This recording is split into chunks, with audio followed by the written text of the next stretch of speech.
Rise and say the Pledge of Allegiance, please. Without a flag. Oh, there's a flag. I Pledge allegiance to the flag of the United States of America and to the republic for which it stands, one nation, under God, indivisible, with liberty and justice for all. Moment of silence.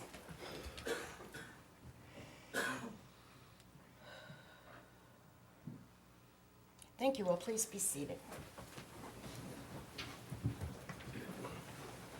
Today, the board is interviewing candidates for the position of broker.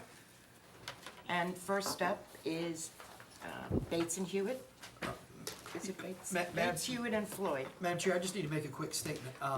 We have a pretty serious issue going on in my family health-wise, so if I have to excuse myself, my phone is on. It's another person, I'm just waiting on a. We'll let you vote over the phone. No, I'll be back, it's bad, so. Thanks.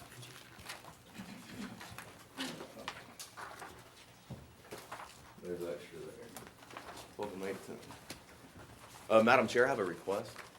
Could I allot 3 minutes at the end for our President and CEO to address the board? Sure, you have 30, so we can let you know when it's 27, if that's what you'd like. Okay, I was under, it was a 15-minute presentation, Thought it was 30. followed by 45 and I was just seeing if I could reserve some of my 15 minutes for the Well, end. let's get the ground rules set. I thought it was a 30-minute No, ma'am, presentation. We told them it was 15 and then an additional, I think 10 for Q and A. I can get the email that was sent to all of them, but it wasn't. I think it was 15, I maybe 15 and 30. Yeah. But I've got a stopwatch, I'll be respectful of your time, but I just had that. 45. Yeah. Yeah. It was 45 and then 30 for Q and A in case. Then that gives you 15 minutes to flip in between, if I remember. Sure, so, can I have a timekeeper? Sure. I have a watch with the second hand if you need it, or you do your phone. Stop and do up there. I can do the phone. Okay, we're gonna allot you, 15 minutes, but we'll let you know when 12 are up, so your CEO Okay. can address us. Well, at the end, whenever we're done with question and answering, is my request. That's my request, if it's suitable to you, the board. No, I have no problem with All I have right, no problem with that, as long as anybody else can do it. thank that. you. That's right.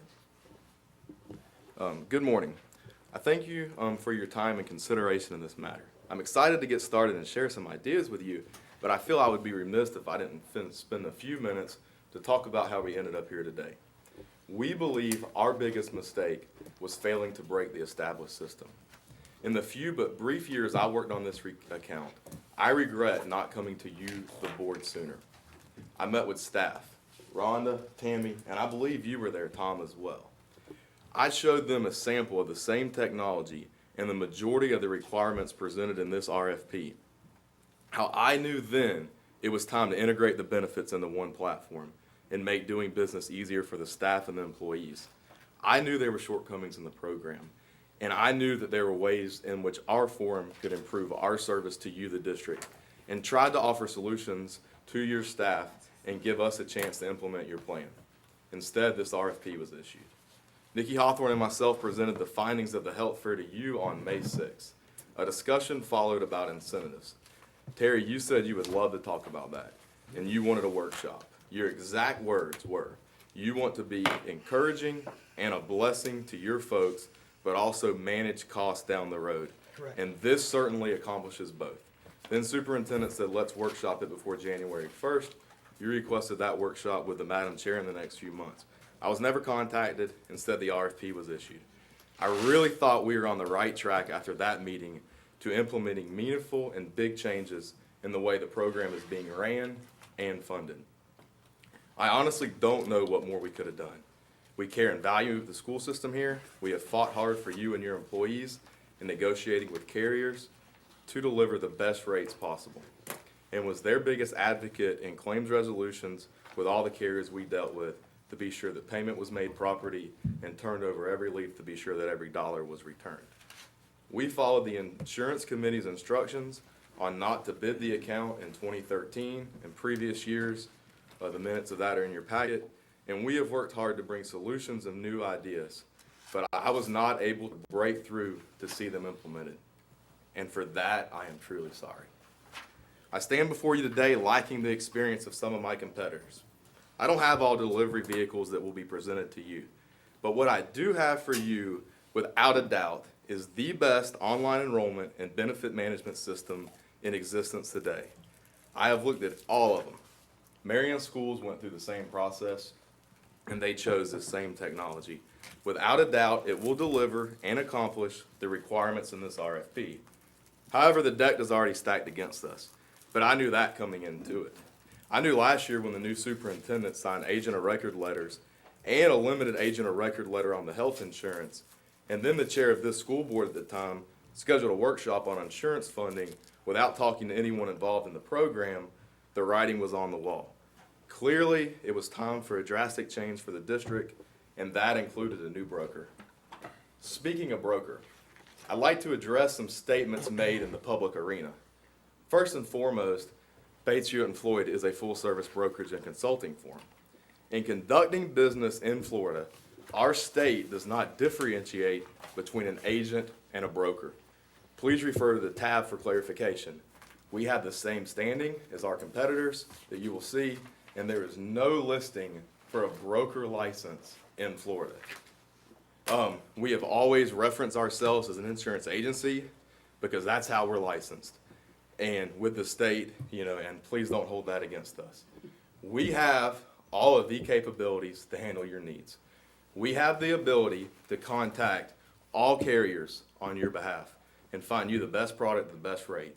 I have contracts to show you that. I'm an open book if you want. I brought 3 contracts with 3 carriers to show you that. Our goal is to always put the client with the best coverage at the best price. How are we compensated? The majority of our compensation comes in the form of commissions on the products we represent. We also have fee-for-service arrangements with some clients. We are currently reimbursed on this account 2% for the health and 7% for the dental. And we can discuss this further if needed. I am confident that you will find our compensation arrangement similar to other competitors, some of you who meet today. We have operated under this model for years with the district. We have made concessions and worked with previous administration to meet your goals and more than willing to do that. The second point I want to make is while this RFP is not just about health insurance, it's about a broker to handle everything. As I said, we are a broker and have the ability to handle everything. There has been a lot of discussion regarding the increase in cost employees have experienced. And we have to be honest. If you were talking about the single biggest cost driver, the largest expense, the biggest concern for your faculty and staff, then we're talking about the health insurance. As your broker, we would aim to consolidate all services and reduce costs associated with service. However, health insurance will continue to be the biggest challenge for all employers when it comes to managing the cost of benefits. Along these same lines, I'm going to propose some exciting, innovative ideas today, and I'm sure the day goes on, you will hear all about the bells and whistles on the market. But I think it's important to acknowledge that while these services may even make your benefit programs more efficient and easy for the employees to manage, and may even decrease some cost, significantly decreasing your cost will not be an immediate benefit from any of these programs. Regardless of the outcome today, healthcare costs are increasing, and any employer who has not also increased their contribution towards the increased cost will have the employees bearing the burden of the increases, and in turn they will be upset. We also think it's important to acknowledge that Putnam School District has a very similar, and in some cases even better rates than some of our surrounding counties.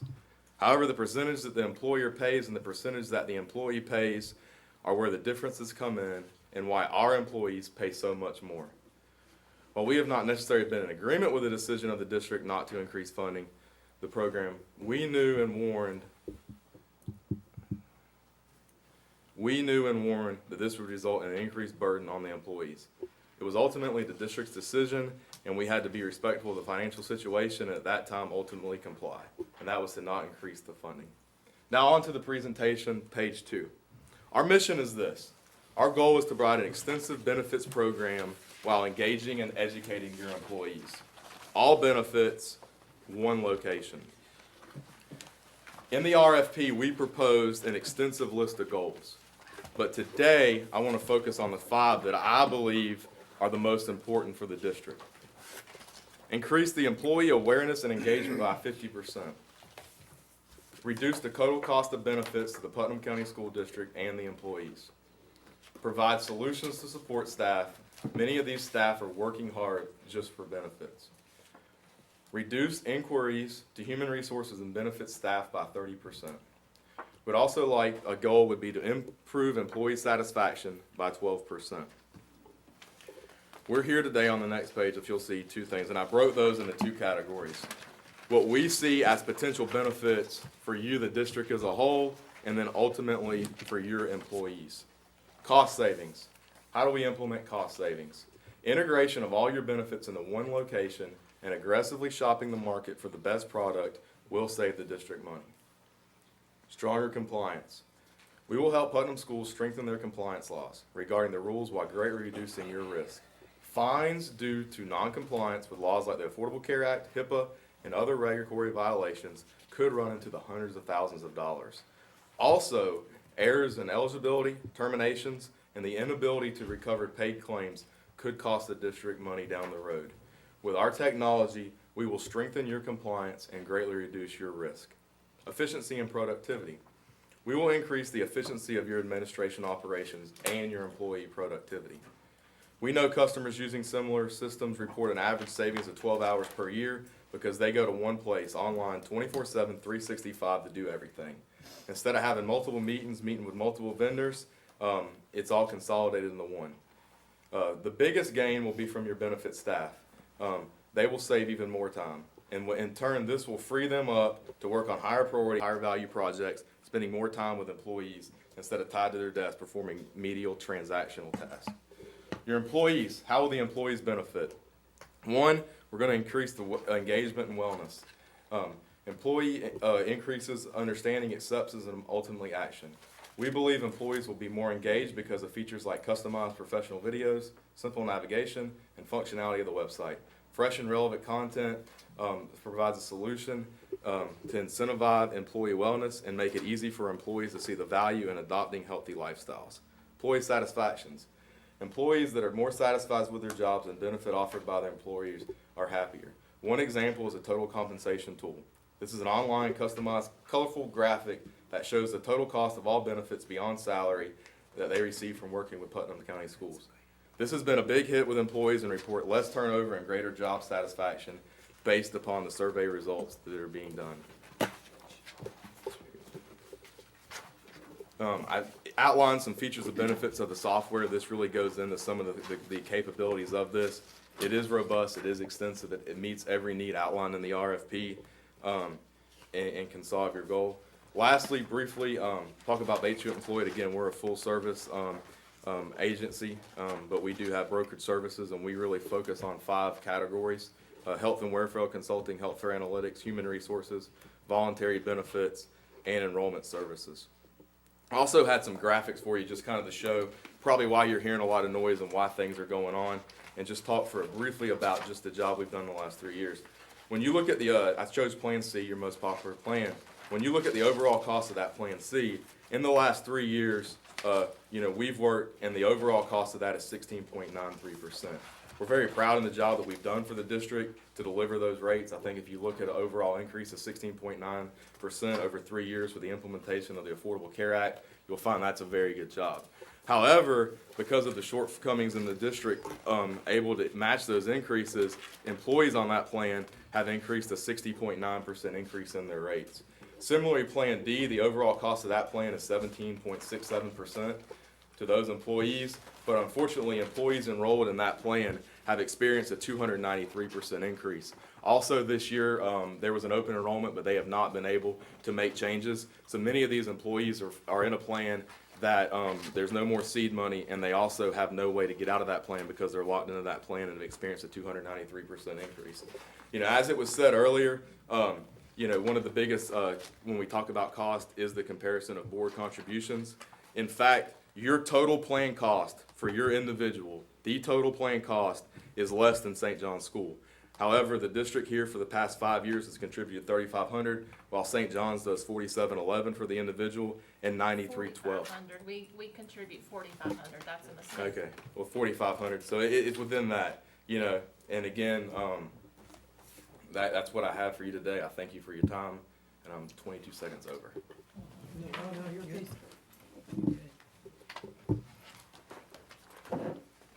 questions? Yeah, a couple things. Biz, you mentioned software. Now, is the software that, that you guys use and that, you know, the website and all that would be available to our folks, is that proprietary with Bates Hewitts? Did you build that, or is that sort of a standard? No, sir. I said, I mean, I don't have the capabilities. What I did, I saw this changing, this trend coming a couple years ago. I knew that, we're here, like, what can we do? And I went and I looked at every vendor. Like, you go to vendor fairs and there's 100 of them. Right. And interviewed them all, and it's benefit focused. Okay, They're large. I mean, you can contract them, but what I thought was the most robust system out there. okay, all right. On the compliance side of the house, obviously that's increasing, and it's going to continue to increase. And I'm asking you to guess, right? What kind of money, could we be exposed to if compliance issues were not followed? I mean, on the short end, it could be 3,000 anywhere up to, I mean, probably 30 to $100,000. Yeah, talking real money. Real money. Yeah. Okay. I mean, just the individual fee you could be popped is 3,000 per any employee that is not followed by the ACA guidelines. This system brings that in. It has checklists. I didn't go into the audit features, but let's just, you're audited. And they say, well, Tammy, you went over these benefits. When was it done? We can give you timestamps to show they were shown these benefits. They declined. They accepted. The notices was viewed on this date at this time per employee. If we've got 57 employees who haven't followed through with the mandatory enrollment, we can send them a text and say, hey, send it again. Okay. All right, thank you. Well, Benji, it looks to me like that's a question that has popped up to my mind. You're in a perfect storm here. Affordable Care Act, some of the things you talked about that you didn't get together and did not come to fruition. And you're running into, we're bombarded by employees that just don't understand. And I don't know how to communicate with them to tell them that somebody's gonna make money. But I think you've had, 23 years, Ben, with the board about that? I never had those problems, dealing with you guys, but I heard the same stuff that I'm hearing now, but I'm just hearing it a little more from the employees, that if we always do what we've always done, we'll always be where we've always been. So, I don't know how, the retooling, and the stuff you're talking about, I'm sure everybody's gonna pitch bells and whistles today. I've always been a favor, or leaned toward local business and families, although, there's some kind of restrictions in statute about that, so, I wanna know, how would Bates and Hewitt convey to the employees, that we're getting what's best for them and what's worse for you guys? I mean, I don't know how would you come about conveying that? Because there's gonna have to be a total transformation. They don't feel like they're being, well, I've got a daughter that's a teacher. She got 4 girls. They go out and get their health insurance elsewhere because, Plan D's so exorbitant. And you've given the rationale for it being like that. But I mean, what would you guys do if you could do it all over again? I mean, if we could have done it all over again, we would have been beaten I would have came out from the beginning, said, this is this is it, this is where we are, break through the establishments and just come straight, like, here's what we need to do. We've got an insurance fund that's got 2.4 million. And whenever 1.2 of that was taken out for other things, probably should have come up and said, you know what, no, we gotta save that. We know costs are going up. We don't need to raid this fund now. Secondly, I should have been a bigger advocate to bring everything together. Listen, my mother worked here for a number of years. She just hit retirement age. She is bombarded with information from all up and down the state. I hope if nothing more that comes of this is that everything's consolidated and there's greater protection and not just everybody, that there is some protection with that not everybody's allowed to come in. From us, like I said, we earn we do earn a fee. No matter what with something like this on this account, it's hard to convey to somebody, that's working for this, that you ever do that. I think we've always tried to be a good corporate citizen and give back when we can, and do the best job for the community. And that's, at the end of the day, all we can do is the best we can, for them and try to convey that. But again, as you said, everyone is dealing with this, but it would have been a bigger advocate, more publicly. We were always a bigger advocate behind the scenes, but just more public. Thank you. Benji, do you think that there's, and I know you don't know personally all of the other organizations, but anything that they can offer us for our employees to cut costs that you can't? I mean, when you look at it, as it said, when we talk about the largest expense, it's your healthcare claims. There's three, right now, there's three providers: Florida Blue, United, and Aetna. If you want to cut, you can look at that. How could we else cut costs? We could reduce benefits. I said, but we could make a change to the care, and maybe they're going to come in initially. But I would be remiss to say that you're going to take an $8 million account and you're going to be able to take that to 7 or 5. The only way to see significant reduction in that is to reduce the benefits and or reduce the network around that. As I said, when you look at trend and increase in, most employers are averaging, anywhere from a 12 to 15% increase. I think if you look at similar, people, they're 10%, 50%. You're seeing it there. You guys have had 17 point, about 18% in the last 3 years. That's pretty good. But, like I said in the beginning, significant reductions aren't. Small changes, yes. I believe that there's redundancy, as I said. Many employees have probably too many ancillary benefits. There could be a reduction there. You meet with some of these people, and again, I meet with some people, some other groups, and their health insurance is, $100, $200 a month. And then you start adding up everything else they have, and guess what? It's equal to or greater than their health insurance. So I believe strategically bringing everything into one and having the right tools that complement those, that's how the teachers are going to save the bottom line. But I'm not going to sit up here and say that the district is going to go out, and do that. You have funding options. If you want to look at a different funding arrangements, there's ways that you could have fee avoidance and lower administrative costs through a self-funding method. That would save you some initially, but you still have your claims costs to deal with. And they're the majority of that, and they run about $6 million a year. Thank you. I know in the board meeting Tuesday, we asked, it said if we had one question, we were gonna ask all Right. agencies. Mm-hmm. So I had prepared questions. Is it, okay. I still say that's gonna be hard to do, I because know, if you because- individualize to each group, Right. you're gonna have different questions. Terry recommended They're that, local but we right didn't here in decide town, it. nobody else is. The questions I'm gonna ask or the comments I make are gonna be different to them than it would Yeah. to the other guys, because they don't live here. Well, when I was trying to come up with mine, I felt the same way. It's gonna really be hard to. Well, some would be more extensive. Yeah. I'll, Mm-hmm. so you wanna, Go ahead, I Ms. mean, we, Clemens. Go ahead, I'm done. okay. I just wanted to ask, about other other clients you have that are similar in size, and what strategies have you employed to help lower the cost drivers in those Other, similar size? yeah, well, what we have done with some of those is we've taken them to market, and when we can look at that. But the biggest thing is the consolidation of benefits, is really looking and having open access to everything and making sure that every little piece lines up and that the big goal and that the organization has a strategic plan. What is our goal? What do we want to do? What do we want to offer? What can we afford to do? And then an open dialogue to work to get there.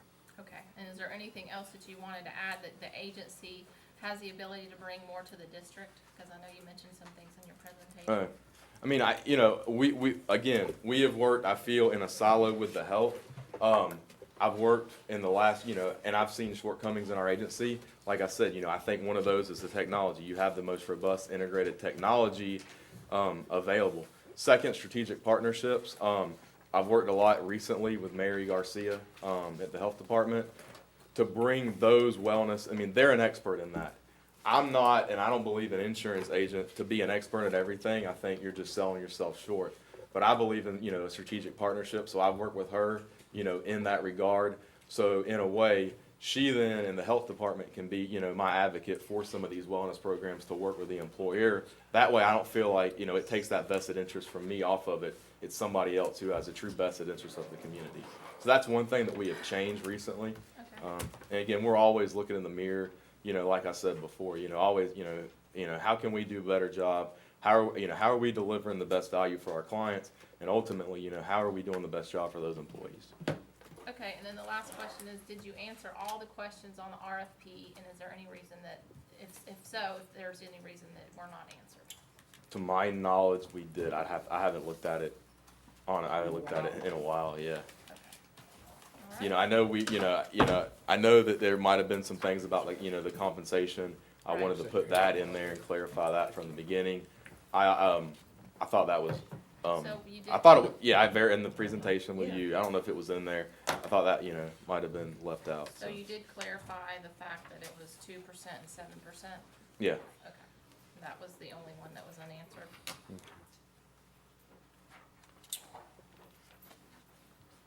Okay, that's all I have. Tess, do you guys, have you done many health fairs or anything like that with our employees?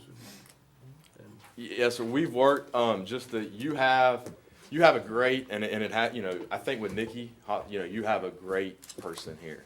There's been some transition with that, but yes, we have assisted, the creation of that and worked with, your staff to coordinate that and made sure that, the companies were online.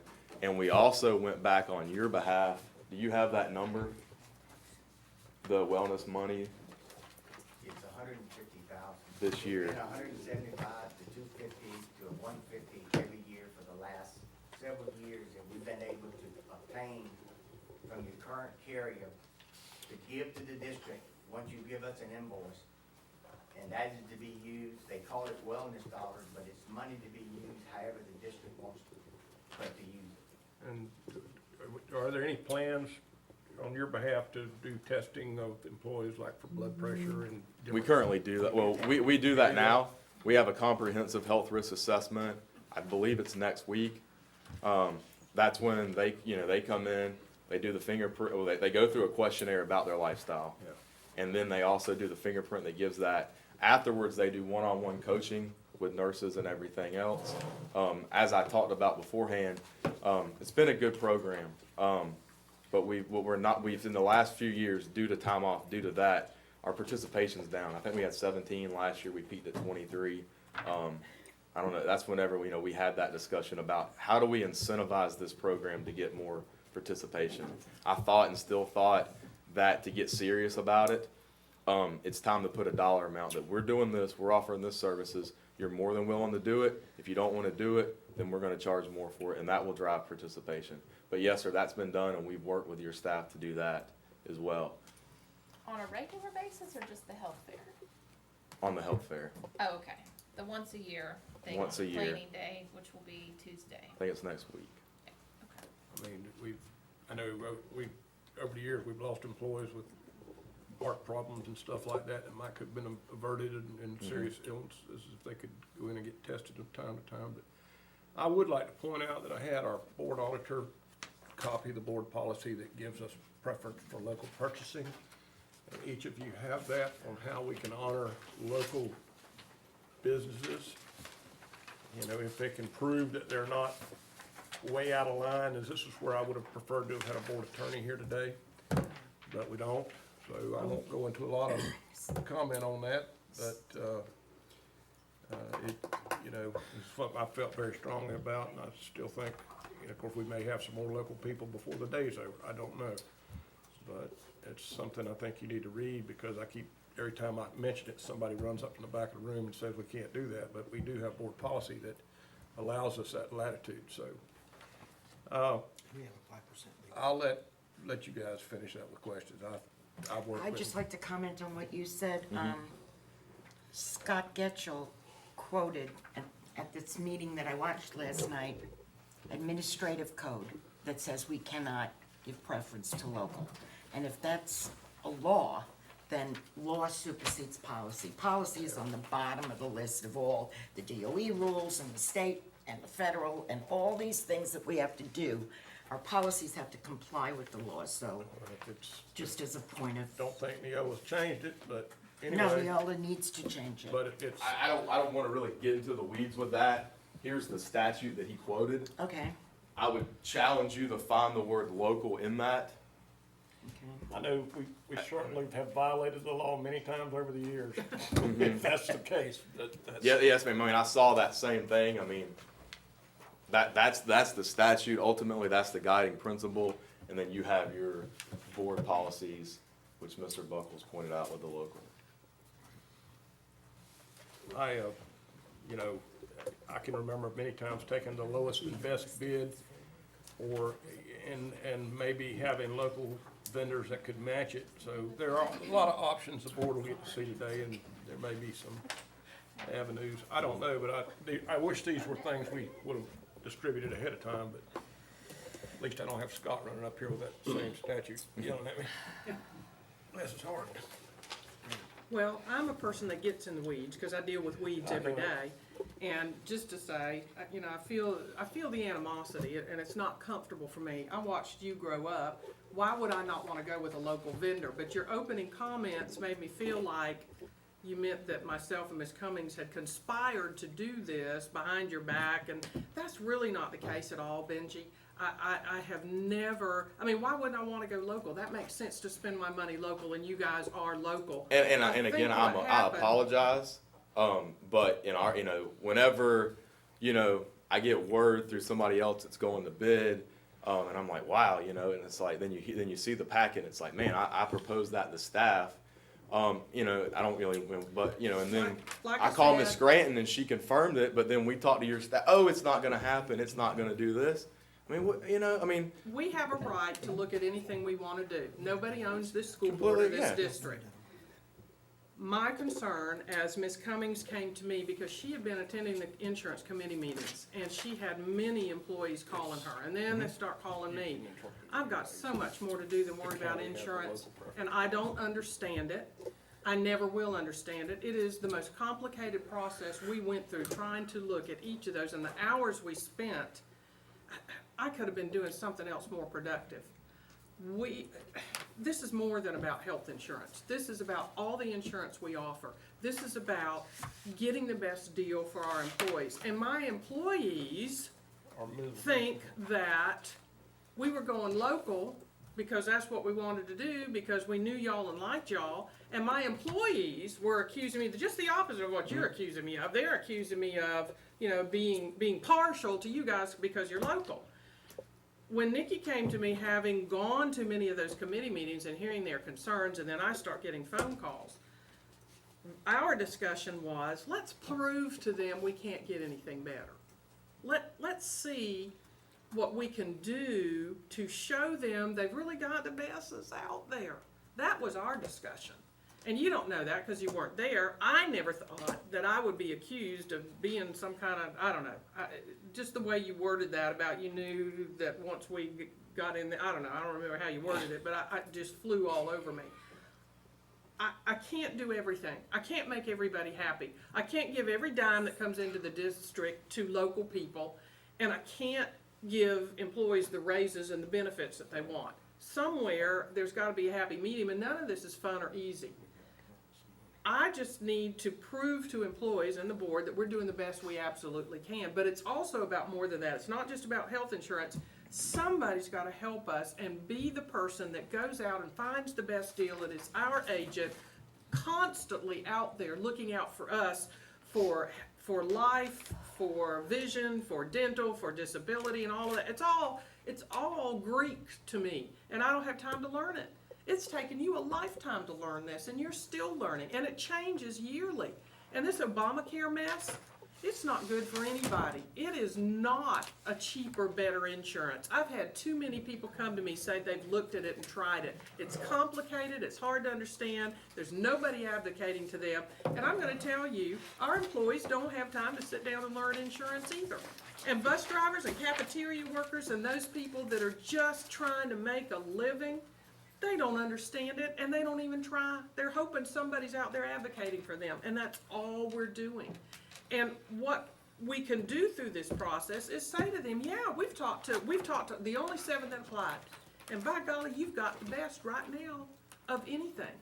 I mean, that's really all this is about. There was no ulterior motive. There was no, why would I do that? Why would any of us do that? We all live here. It would be to our benefit to stay local.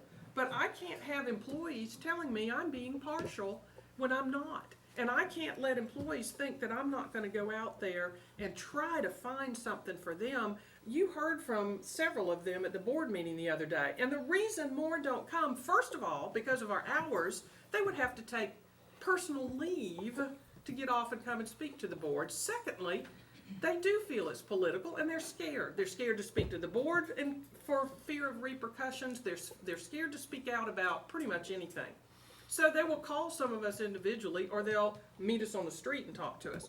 But I gotta tell you, this is not fun and it's not easy and there is no ulterior motive except to prove to the employees we're doing the best we possibly can. And you know what? There was 2 murders and a suicide last night, and I've got kids at several schools involved in that. And instead of being out there, being able to take care of that, we're sitting here worried about insurance, for God's sake.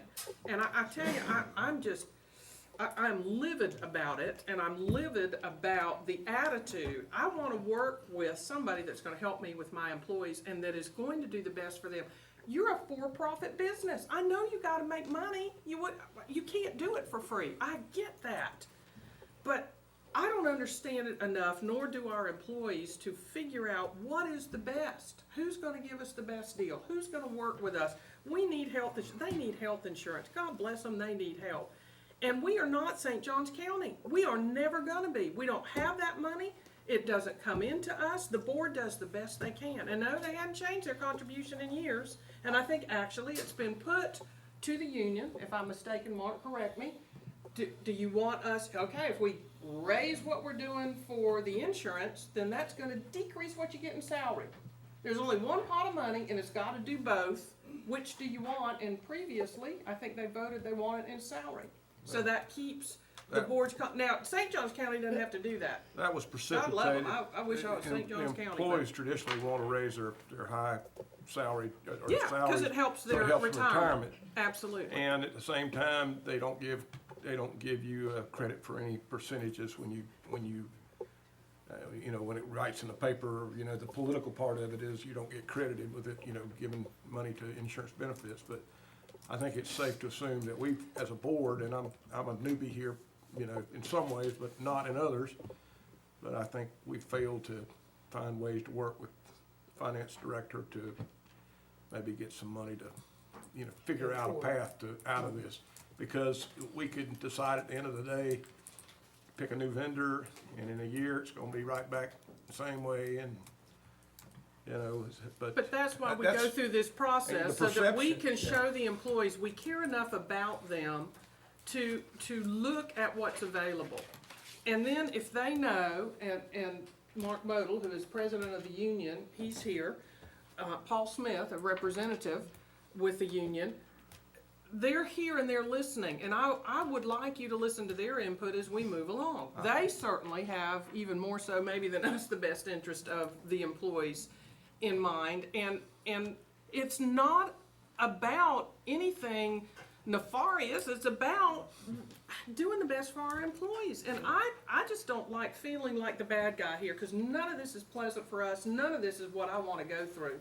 This is not fun for me. I have nothing to gain by doing this except heartache and people coming to me and, feeling like I'm, the bad guy. I don't like being the bad guy. I got too many things to do in this district, and I feel like I've done a lot to move us forward in a lot of areas, but not insurance. It's not our area of expertise.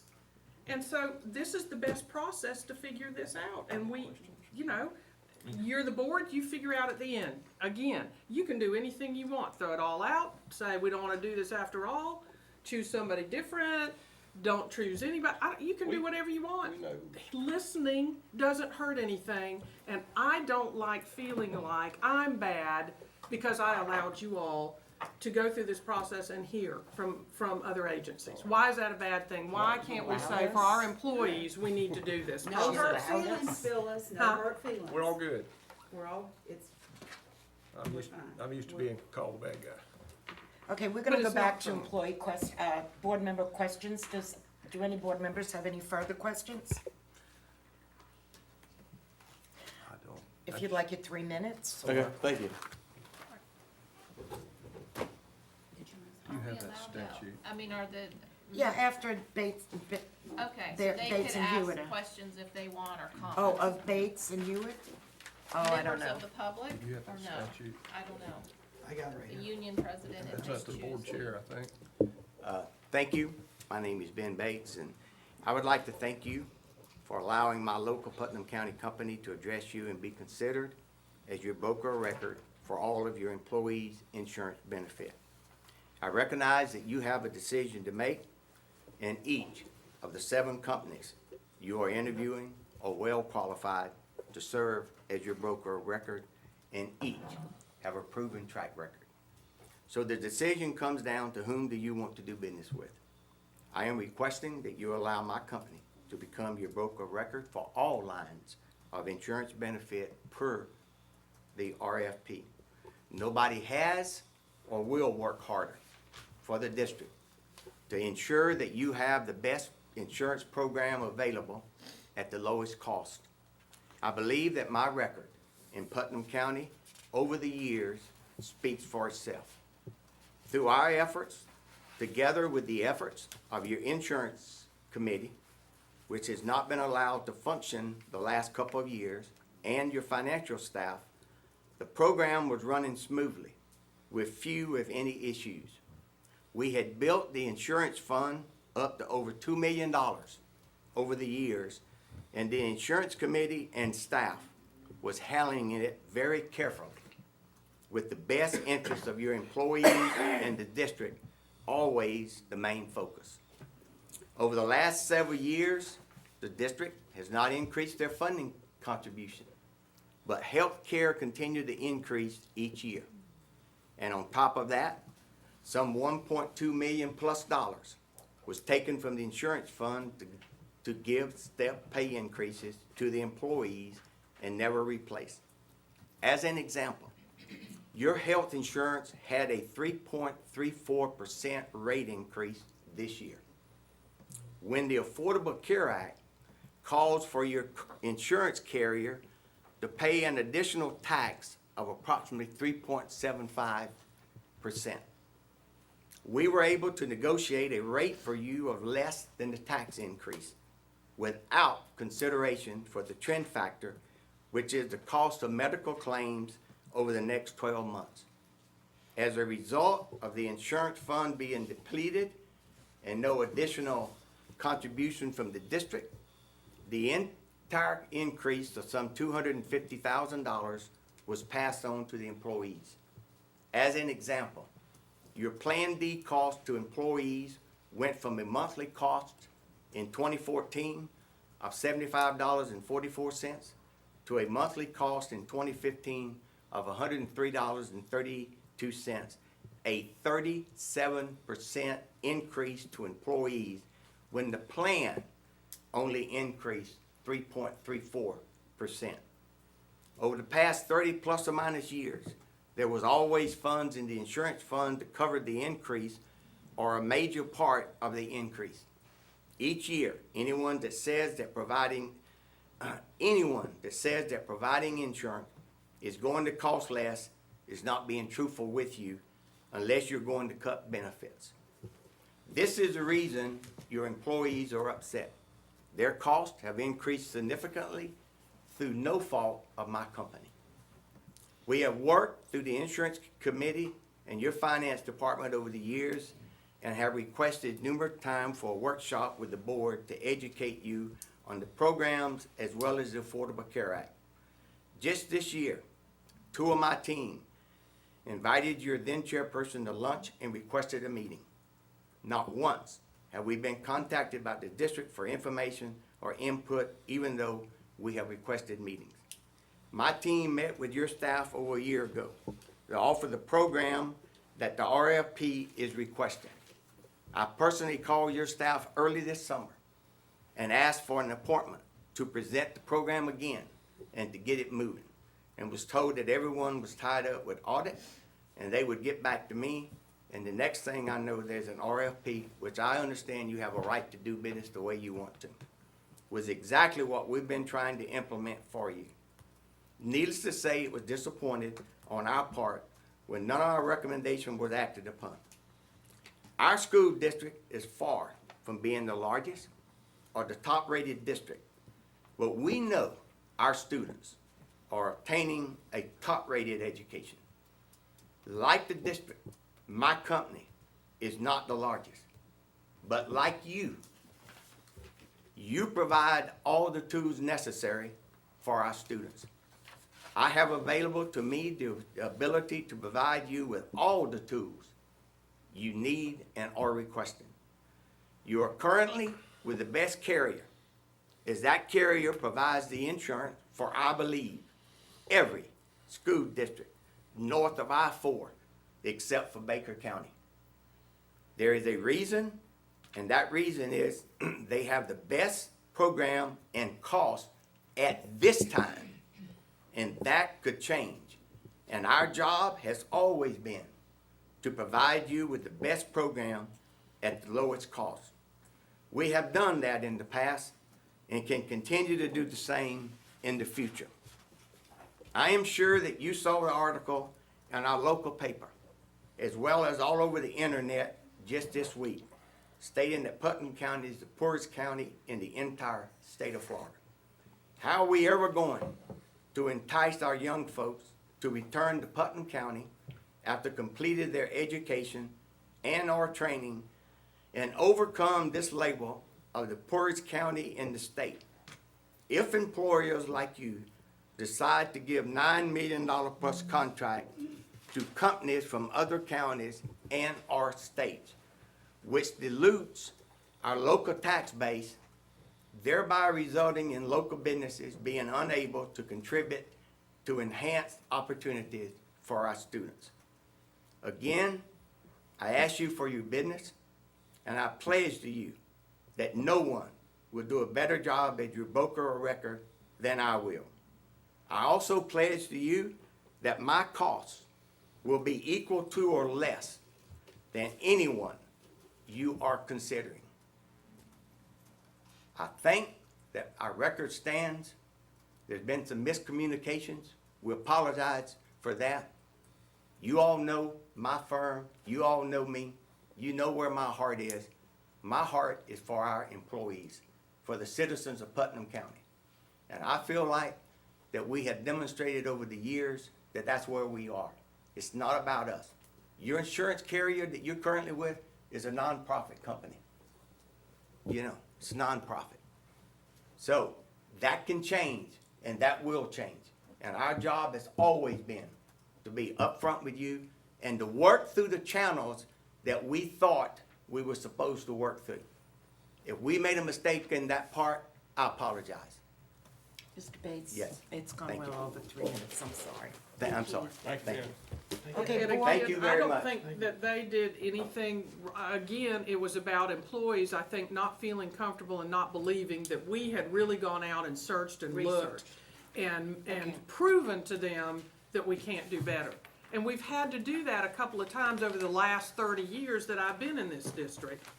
And I don't know, again, I understand.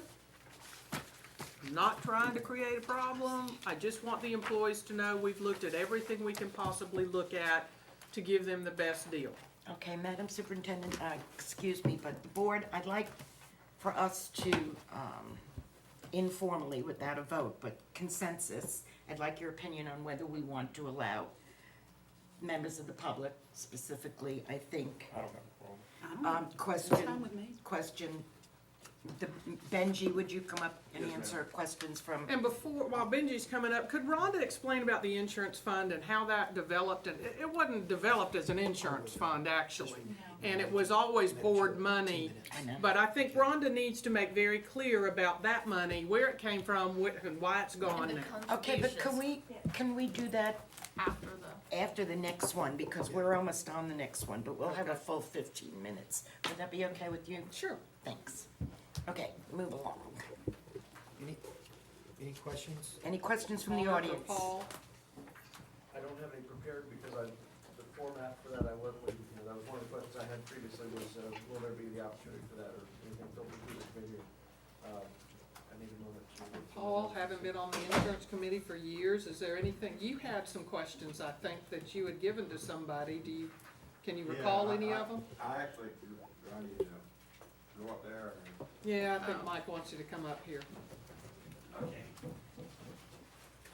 I hurt my knee the other day, Oh, my goodness. I'm sorry. Oh. While he's coming up, did I hear you correctly say you would meet the lowest bid of any of these people? What I said, The only question I have, and is,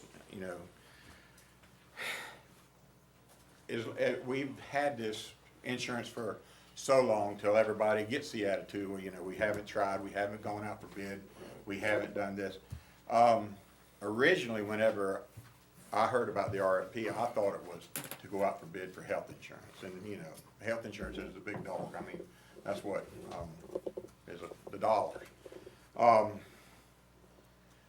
It sounded like an insurance committee meeting to me. I mean, that was not any cussing. But anyhow, the only question that I would have, and I guess maybe y'all might want to ask any of the other folks that come along afterwards, if we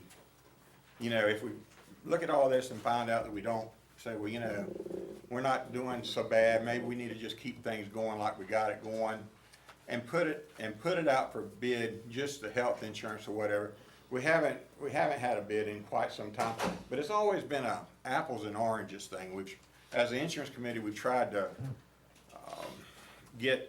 mesh it where all of them are the same.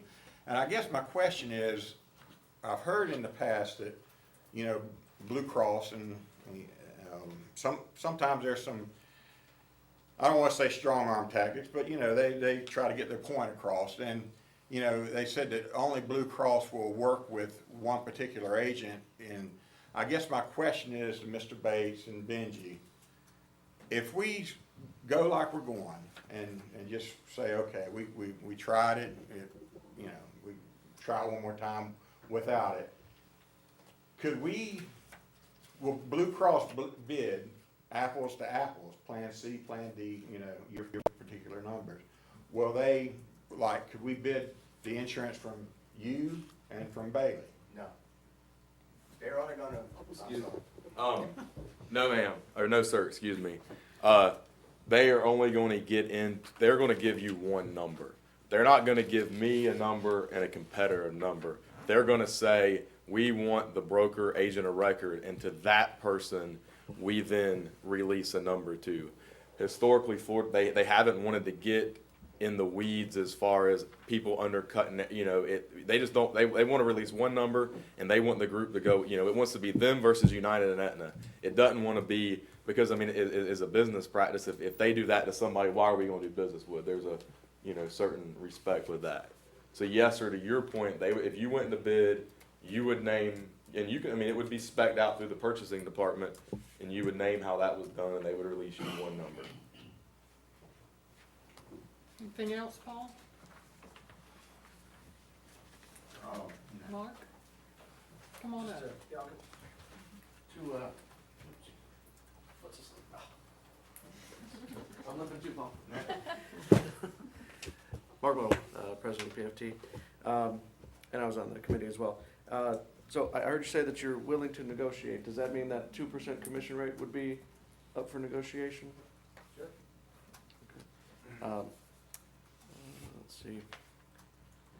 The question on something you mentioned, the total plan cost for Putnam is less than St. John's. Are the benefits comparable? Yes, between the two? I Okay. just focus on just one, that the numbers get thrown out. Okay. Let's see. if I may interject, Uh-huh.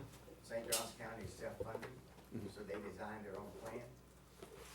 And, they have assumed the job of being and responsibility of being the carrier. So their liability is increased, but there's an opportunity for savings. We have that. That's a two funding method that you have to decide whether you want to be fully insured or self-funded. I know the insurance committee has Right. discussed that We'll off and talk on. about that and Yeah, we'll many point out times. the positive aspects of both as well as. Excuse me, I did want a point of record is St. Johns County School District is one of the Martin Bailey Group. They do represent St. Johns County, so there is representation for a broker. They do have a broker of record. Yes. It's on page 7 of our packets. We never said it didn't. Yeah, What, this was, and I probably should know this, I know you have somebody in your office that, if our employees need assistance with claims with Blue Cross Blue Shield, Do it you every have, day. what's Do that? it every day. Yep. Happens every day. And that, what kind of hours, that just normal 9 to 5, the 9 employee? to 5 or appointment after hours and weekend. Okay. 8 to 5, I'm sorry. 8 to 5, okay. I think, I don't think I have anything else to ask at this time. okay. Appointment after hours. Mr. and Mr. Bates, we thank you very, very much for your time and your effort. Thank you for your consideration. Thank you very much. Thank you. See y'all. The other company is there, but they do want to have a few minutes to set up, so if you wanted to take a recess so that you guys can. have a Great. break, We'll take a I made 10-minute, snacks and bread, and I put them in the bowl. 10-minute break. We'll resume at, well, 12-minute break. We'll resume at, if you would introduce yourself and get started. Gladly. Are we waiting on the, No, we're not. She'll be Okay. with us later. I got you. All right. Good morning. Good morning. Morning.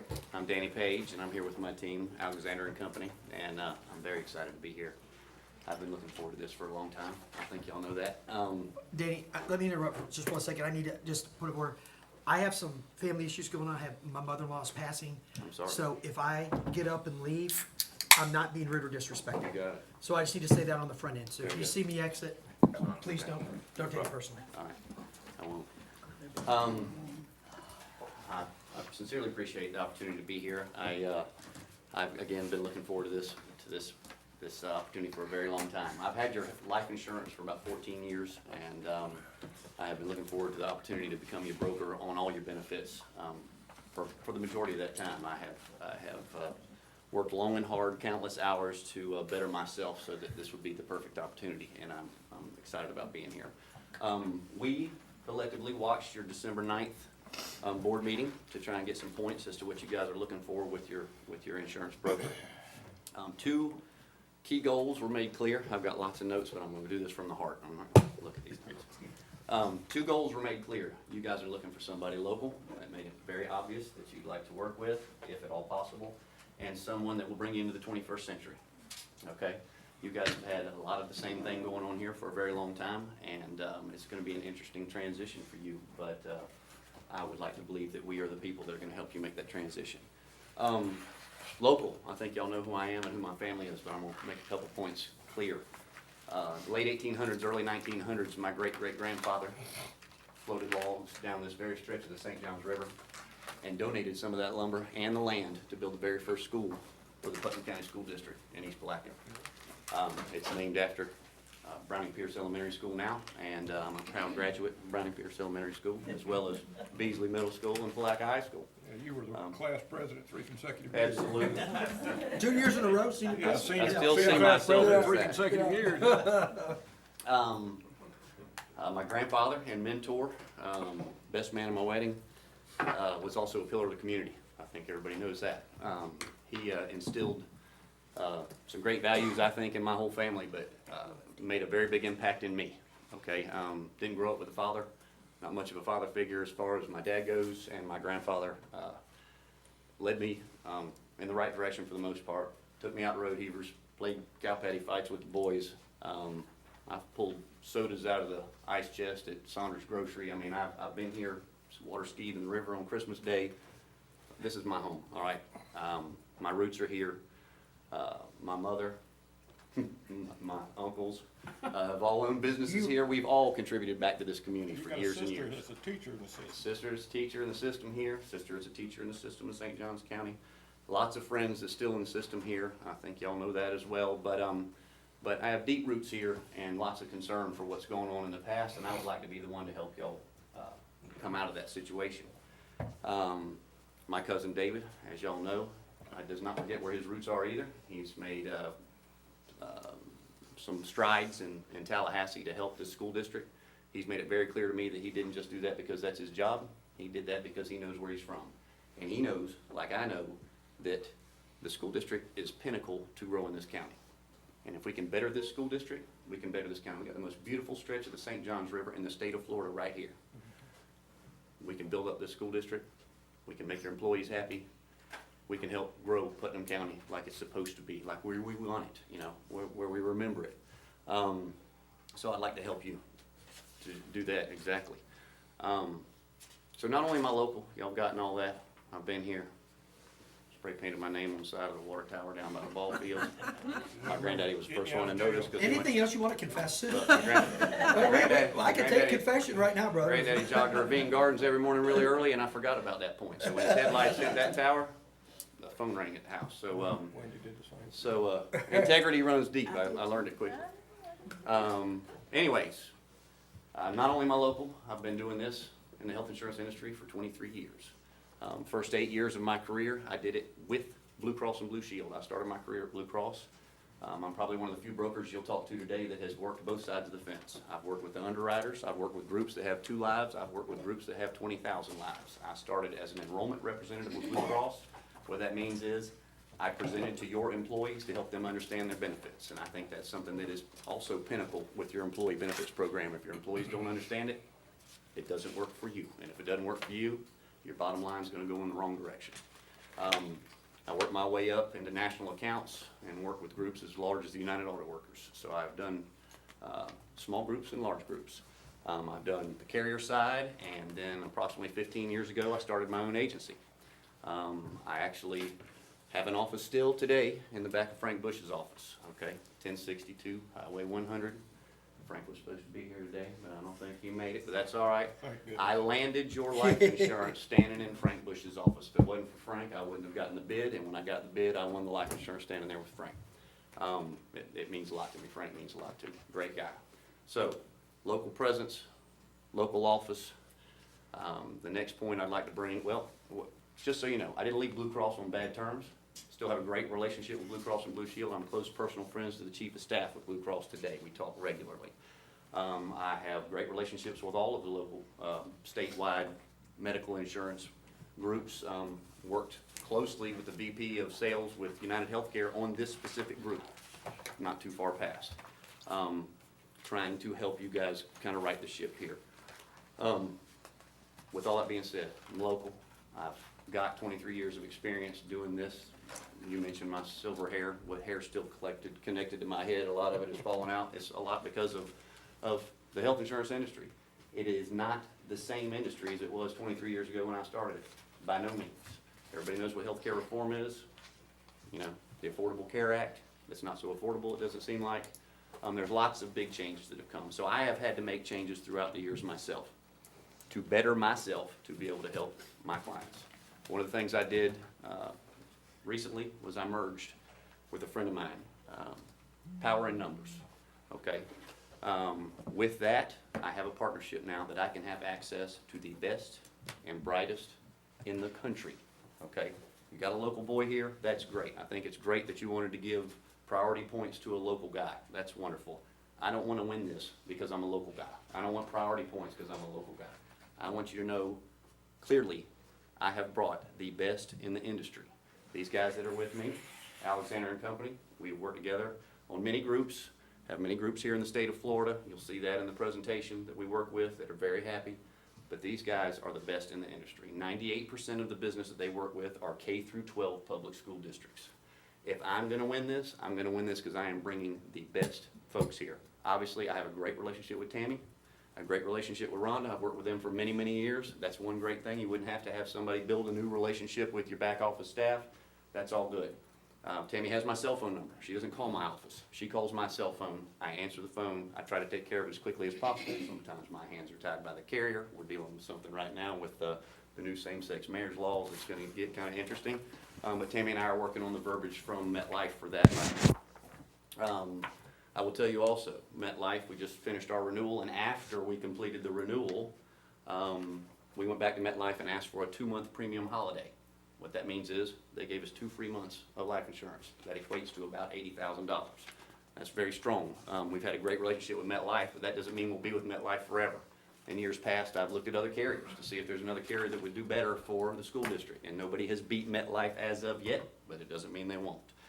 With my team, Alexander and Company, we have access to national carriers, and with the horsepower that they bring to the table with me, we have leverage with those carriers, and they're gonna discuss that a little bit in just a minute. So I've said all I can say right now about Danny Page and being local and the Browning family and why we know that our roots are here and that we want to take care of this school district. We got friends and family that work in this school district. I talk to them on a regular basis. I helped one of your employees 2 weeks ago get an individual policy for their spouse because they could no longer afford to keep their spouse on the plan. Okay, she used to live right down the street from me in East Black on the river, and I can't believe she remembered who I was. But I helped her get an individual policy because she couldn't afford to keep her spouse on the plan any longer. I don't want those phone calls anymore. I mean, I think it's great. I made a little bit of money off of it. That's not the way this should work, all right? So, without further ado, me rambling any longer about the logs floating down the St. Johns River, Where did you go to college? Where'd you go to college? Florida State University. Oh, that dude. Oh, you couldn't get in That's it. couldn't get into Alabama? Is that what it was? You couldn't get into Not Alabama? only applied. Terry. All right, let me back up. I beg your pardon. Let me back up. Let me back up. I'm just messing. Real quick, nope, I'm a mama's boy, all right? I'm a mama's boy. Oh, we know Anybody that. knows me knows that. Gainesville is too close. I drove home enough times from Tallahassee, and it's a long ways from Tallahassee, but Gainesville is too close. Also, number 2, my Uncle Robert owned an apartment complex in Tallahassee, and it made it very convenient for me not to get thrown out of school if I could stay in his apartment There you complex. go. So that made it easier too. So, all right, with that covered, I would like to introduce Dale Alexander, my good friend and teammate, to come up and talk to you guys about how we're gonna move you into the 21st century. I've just seen how serious that whole issue is. I've just seen how serious that is. Not as serious as it is in Alabama. Roll Tide. Are you Roll Alabama fan? Tide. Roll Tide. I'm a Georgia Tech fan, but my Alabama team would be Alabama because of my 12-year-old. Oh, there you go. Mom taught 26 years, Dad was the superintendent for 22 of his 31 years, so they taught me how to speak very fast at board meetings. Taking pound cakes to board meetings, but I didn't mean, wasn't gonna say this, but Danny said that the school system is the cornerstone of building on the county.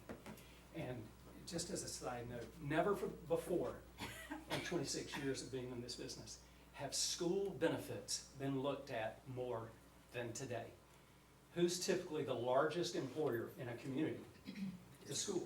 Who's typically the most stable employer in a community? It's the school system. And so with all these things going on with healthcare and just downsizing or outsizing or whatever you call it, people are saying, hey, what do you have available at the school? Let's look at that now. So it's just we've seen that the importance of school benefits become much more important now. Again, my name is Dale Alexander. This was working. And we're with Alexander and Company. Alexander and Company is out of Woodstock, Georgia, about 35 miles north of Atlanta. And we specialize in working with school systems. This is what we do. We have about 60 school systems that we work with, building benefits for. And by the way, we're honored to be before you to get to talk to you about the solutions that we can bring to your employees. This is primarily, the vast majority of our clients are schools, from Florida to Wyoming, 5 in Florida. You'll see some testimonials a little bit later, but this is what we do. And we also belong to a national group of brokers called United Benefit Advisors, 144 of the nation's independent benefit premier independent advisors.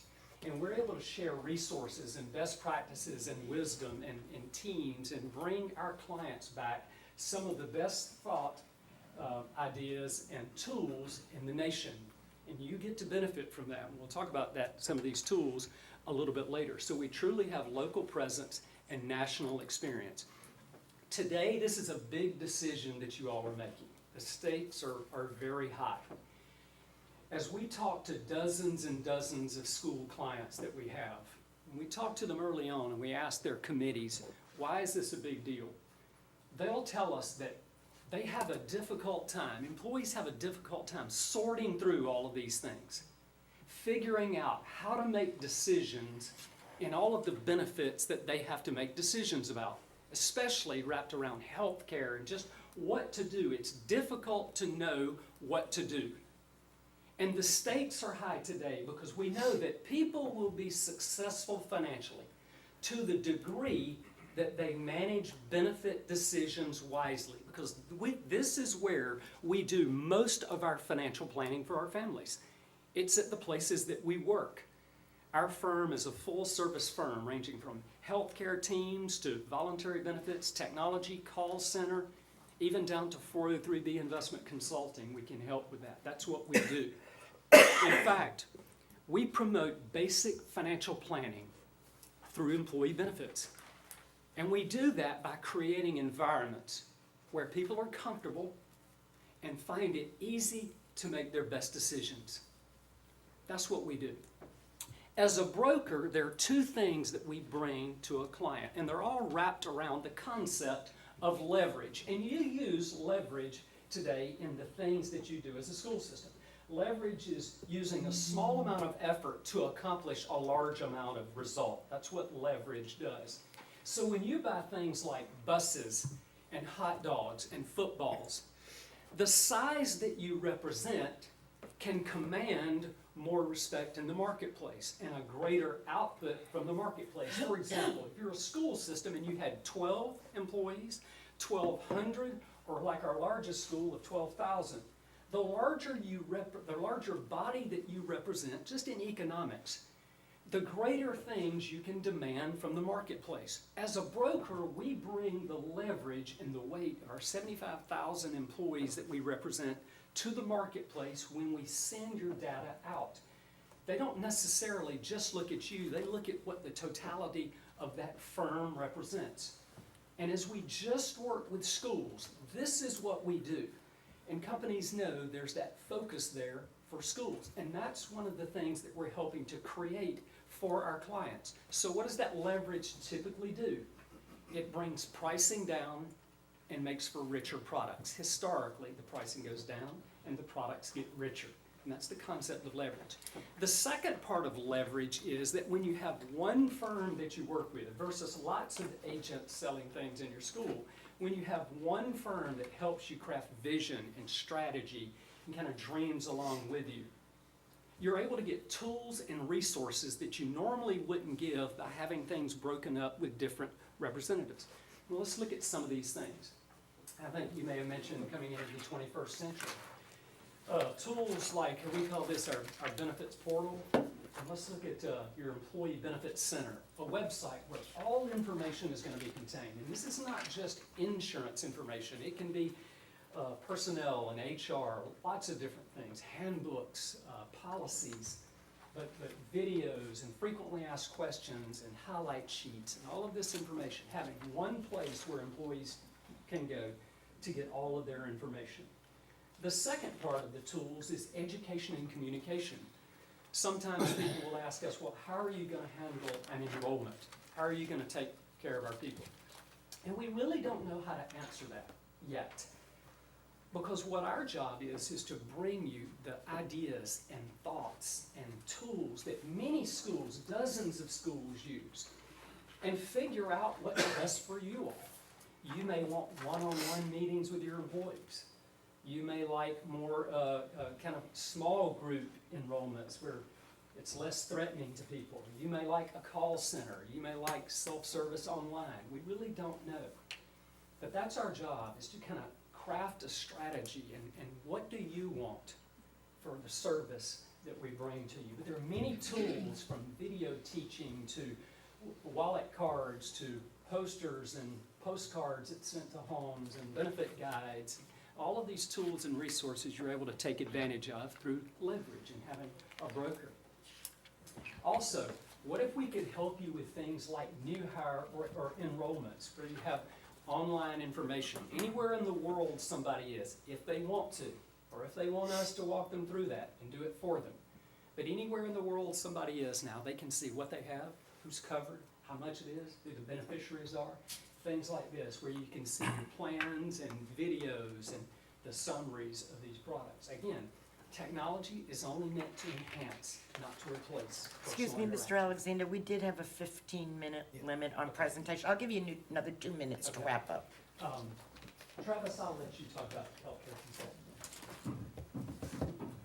Sorry. That's okay. I thought it was gonna be tough talking about healthcare in 5 minutes, but it's gonna be really good for 2. Talk fast.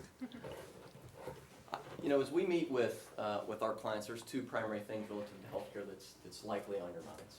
One is, how do we deal with the increasing cost of healthcare? Our goal is to provide reasonable benefits at a fair price that people can afford. That's the objective of healthcare. And secondly, how is this series of books called the Affordable Care Act complicated things? What now do we have to do? And so relative to the Affordable Care Act, I'll do that in about 10 seconds. We make that easy. We eliminate the anxiety by meeting with districts like we have several in the state, by telling you exactly what you need to know and what you need to do versus trying to figure this out on your own. So we take that responsibility off of your shoulders. The second thing, if I was to give you an idea on healthcare, is that 85% of the cost you spend is on claims. 15% is on other stuff. So how do we impact that? That's how you create better outcomes. It's not about trying to control costs, because if we could control costs, we wouldn't have had healthcare reform. It's about reducing it. I'll just give you an idea of just a couple statistics. 5% of your population will drive more than 50% of your cost. 5%. But it's difficult. Most of the strategies you hear about are about disease management and things about looking out the back window, trying to change it after it's happened. But how do we turn that upside down? How do we look at the other 95% to look at what the future may hold? How do we look at data? Dale talked about leverage. Leverage in healthcare is data. It's all about data. You've just had that data used against you by the insurance companies. What if we could change that environment? We can help you do that. By that, I mean if I could maybe have 1.5 more minutes. Thank you. 30% of your population will have no claims. They're folks like myself. I didn't have to go to the doctor. I was blessed. Another 30% of your population has so little data from having just an antibiotic or a flu or something minor that there's no meaningful data that comes from that. So when the insurance companies come after you and say, well, we can help you predict and manage cost, when's the last time they were looking after your best interest? You can't predict the future by looking at only some of the data. You have to expand the data because 95% of your people aren't contributing to that. So what I mean by that is you have to look at other data. You've heard of wellness fairs and wellness and disease management. All these things are great tools, but if they're not used the right way, it doesn't make any sense for you to spend effort and time and resources on it. So you have to collect more information. As an example, biometric screening would be things like looking at your cholesterol levels, nicotine usage, your behaviors such as how you work out, your sleep patterns, all these things integrate together with vision data, and all this together gives you 95% of the puzzle. And what you can do with that 95% is have a 75% chance of looking forward to say, how do we make an impact looking forward, rather than looking out the back door? Does that make sense? And so that's what our strategies are based on. It's about taking that data and giving you the tools to empower you, because knowledge is power, and the knowledge is data. Use it to your advantage. We use it in our intellectual property and our systems to create great outcomes so that you can look at the strategies on, do you use disease management? Does a health fair make sense? Do we need to use carrots or sticks, and all these different approaches to tackling healthcare? And that's in my maybe 3.5 minutes. I'm not sure how I Yeah, did. you're at 3.5. That was pretty good, I gotta admit. I was You having a hard did time. I good. wanted to make You it did 15. You did good, yes. Thank you. Not quite as good as Dan, but you did all right. You know, I didn't float any logs down the. But we have 30 minutes for questions now. Yeah, yeah, Oh, you all want to get up there for the questions. yeah. Madam Go. Madam Chair? Yes. Couple things. You guys talked about enrollment and enrollment options. Is there a hybrid, or as far as approaches to enrollment, or is it sort of a, you either do this or you do this? No, there is, and employees will tell you they want to get their information in different mediums. You've got employees that say, I've got to sit and talk to somebody. You've got employees that don't like that. They're uncomfortable talking to someone. They would rather do it anonymously over the phone. They got health stuff or marital, whatever. And then you've got employees that you're hiring, these young kids that come in, that wanna do things remotely. We don't, and then there are different models inside each of those. So our job is to work with you all to figure out what's the best model. It's to bring you the ways other schools do it, and then craft what's best for y'all. Okay, question 2. With the Affordable Care Act, truly, how much leverage is any district gonna have? And how many options, okay, is any district gonna have as this thing sinks its teeth into us? So, Try to separate the two transactions. It's oftentimes, there's a lot going on with the Affordable Care Act. right, What we do with the Affordable Care Act is we put it through the lens of a K through 12 district.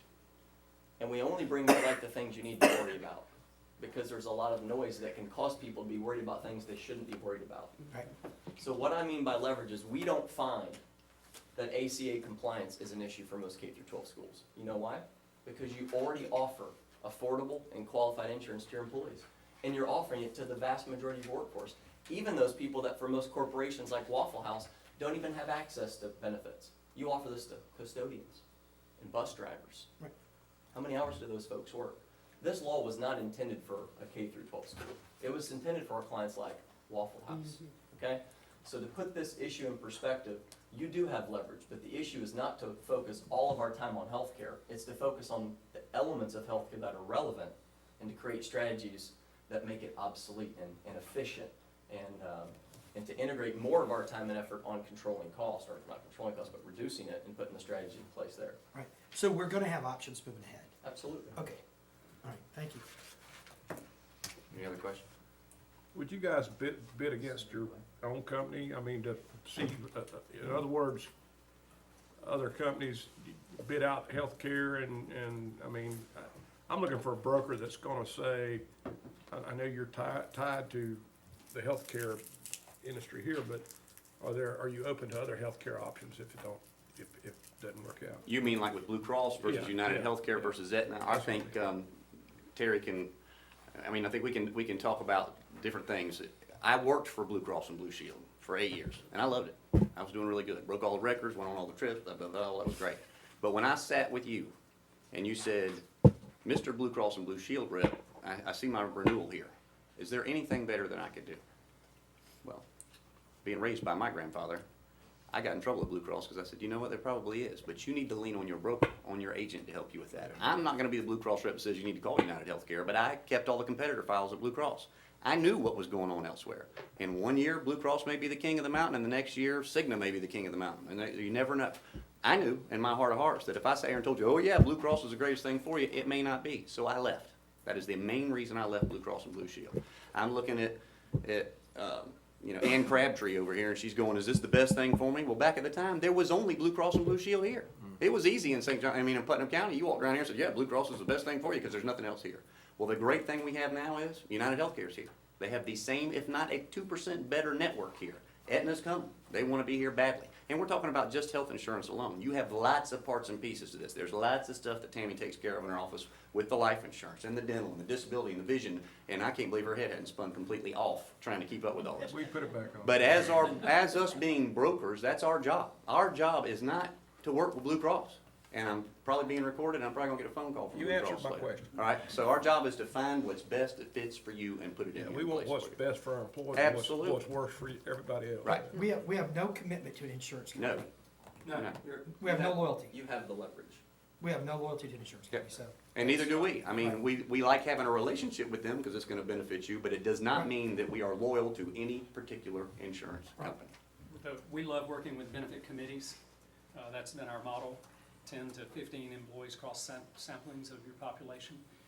We host a design class the first time with them. It's an all-day class where we tear apart all the benefits and rebuild them based on what they feel is important to them, not us, not an insurance company.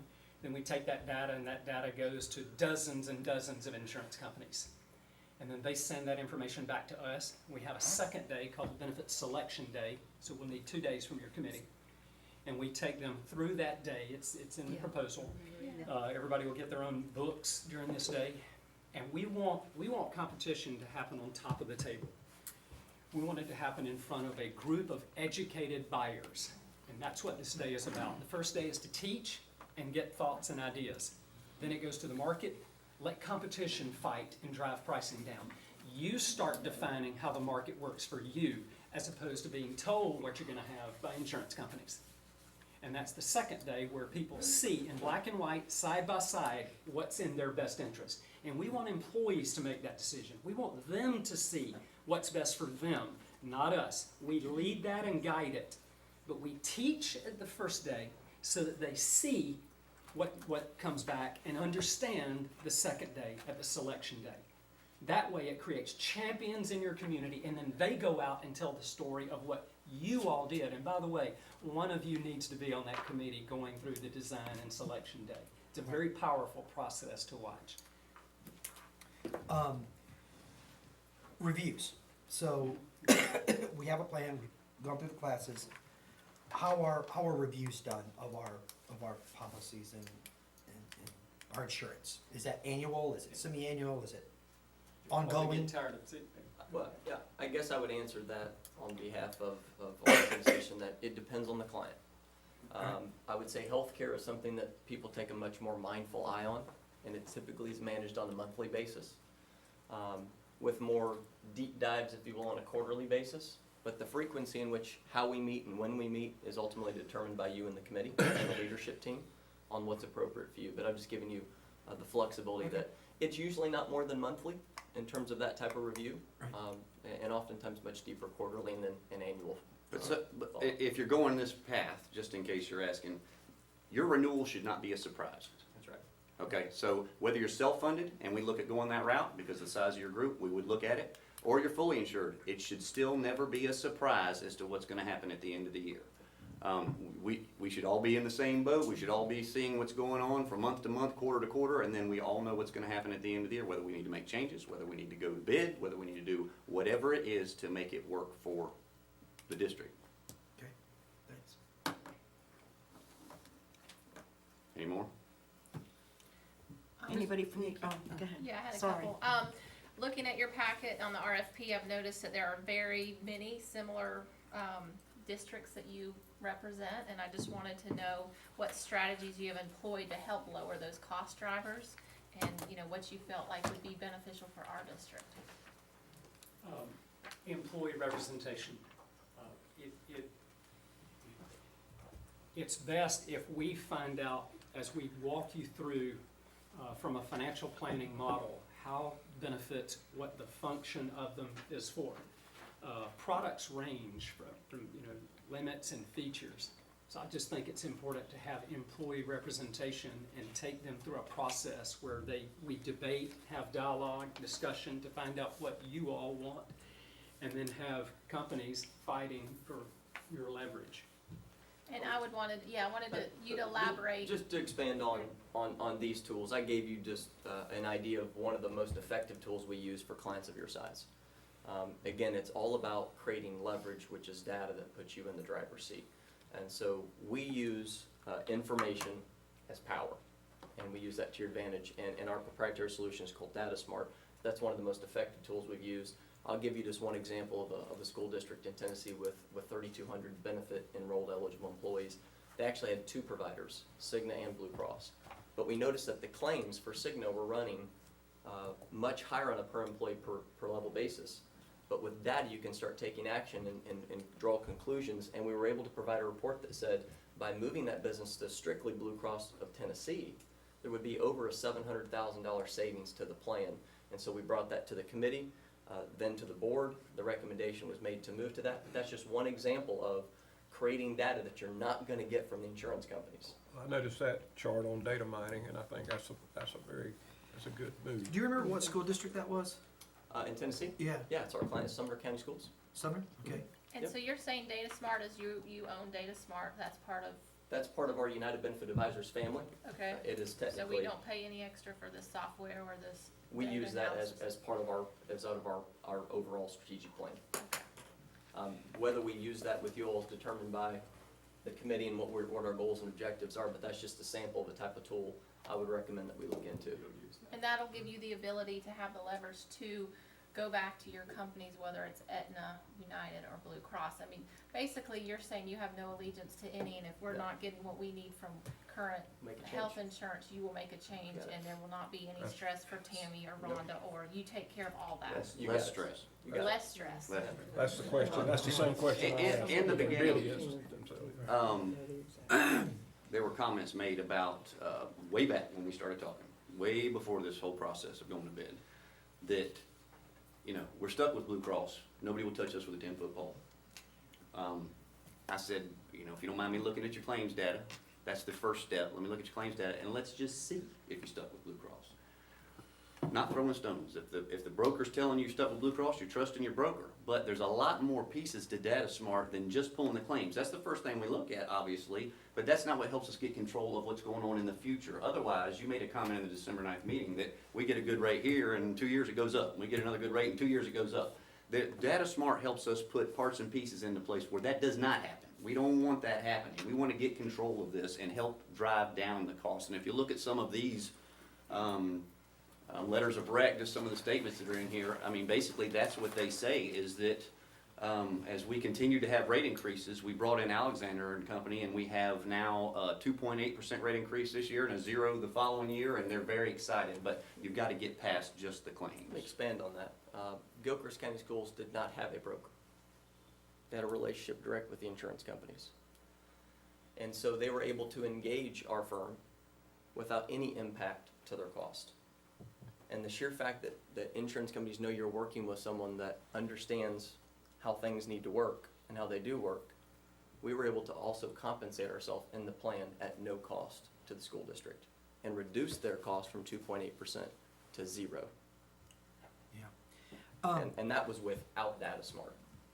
Board, let me just mention something. Is this Lowndes County in Georgia? Yes. Valdosta? Correct. Okay, just a point of reference, very similar to us. I'm very familiar with Valdosta. And very similar to us in size, in number, and in demographics, so. Yeah, I've noticed 22 pages of school districts that you and. They got strength in numbers. Look, this is, I mean, and I don't know if y'all got more questions. Part of my closing is this. I've had 15 years of being in business for myself to do nothing but fine tune my agency. Healthcare reform, I need to make some changes, okay? Bad economy, I need to make some changes. All my small groups started going, do I move my employees to healthcare reform, Obamacare plans, or do I just not offer them insurance anymore, or do I close the doors? I mean, it's been a really interesting last 2 or 3 years for all of us, large groups and small groups alike. But one of the reasons I merged with my good friend, who's sitting back there nice and quiet, Steve DeSorbo, is so that I could have access to the UBA partners. This is awesome. I mean, for somebody in my business to be excited about something is saying an awful lot. But I will tell you that now I can truly, as I said earlier, integrity was instilled in me deep from my grandfather. He told me to look a man in the eye and mean what you say, that your word is your bond. I'm telling you, I have brought the absolute best group of folks in the country in here to help this school district because my great-grandfather gave back, my grandfather gave back, my cousin has helped out. It's time for me to give back. And the way I can give back and get my sister to quit calling me every year y'all get a renewal is to bring the best and brightest in here and fine tune this. And this is what I've done. She I'll- won't be the only one calling. Yeah. I'll be your quarterback. 1,500 will be Yeah, calling. that's all right. That's right. I'll be your quarterback. I'm nice, I'll be your friend. Did your You know, granddaddy I'm ever nice teach guy. you to grunt worms? He used to come to my house and he and Ori Griffin would always grunt worms out there. I didn't know if you. He and Ori Griffin have told me lots of stories, Okay, but none I of them were that. didn't- And I'll leave you out of some of those other Okay. stories. leave me out I only some of have one question, Yes, ma'am. Danny. And you mentioned that you have an office at the Frank Bush At Frank's. Building. Mhm. Well, what will your presence be in Putnam County? My presence will be here. Most of my clients today are in Putnam County. When I worked for Blue Cross and Blue Shield, they put me in charge of Putnam and St. John's and South Jacksonville. All right. I work directly with Ben Bates and Mark Bailey and a lot of these guys that are bidding on your insurance today. We had great relationships in the past, and we go head to head now, but we still have good relationships. This is all what it's all about. business. But at the same time, even though I've had that local office there with Frank for years and years, you guys don't come to my office. With what we do, we come to your office. When Tammy calls me, I either handle it over the telephone or an email, or I'm sitting with Tammy holding her hand and we're figuring out what the issue is.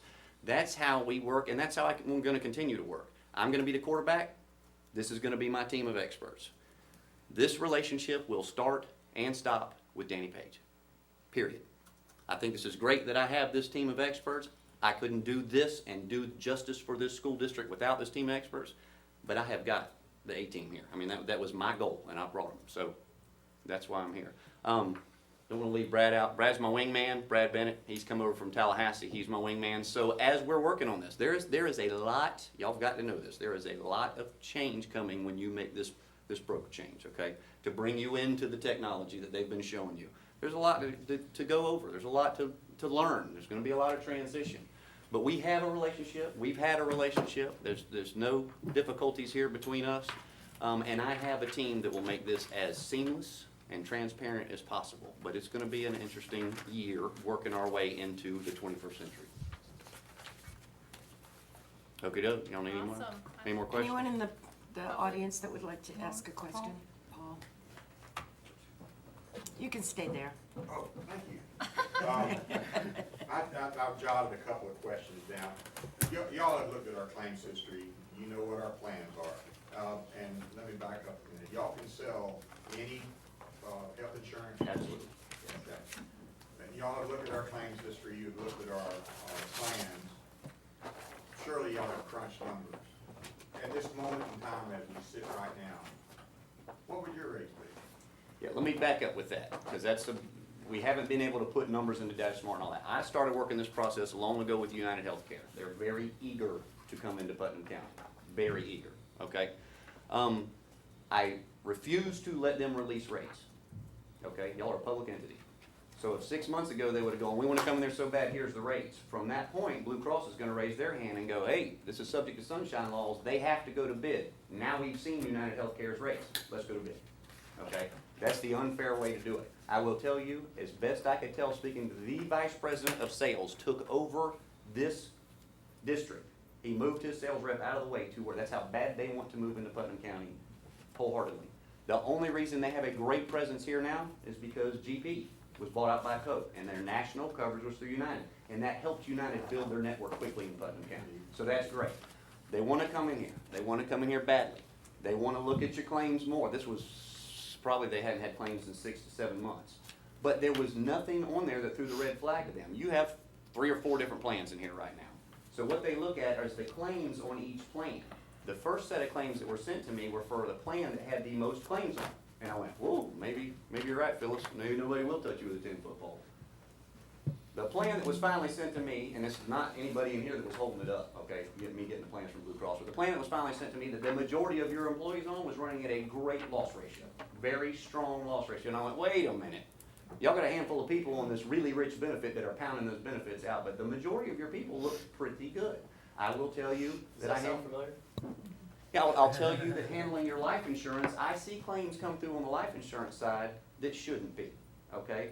You guys have some disease management issues here, and that is one piece of DataSmart. We do need to get in touch with some of these folks.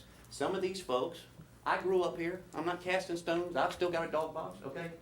Some of these folks don't realize that when they have a scab on their toe, that it's not just a scab on their toe, or that when their vision's starting to get bad quickly, it's not just their vision, but they won't go to the doctor and get a simple blood draw, or get a vision exam.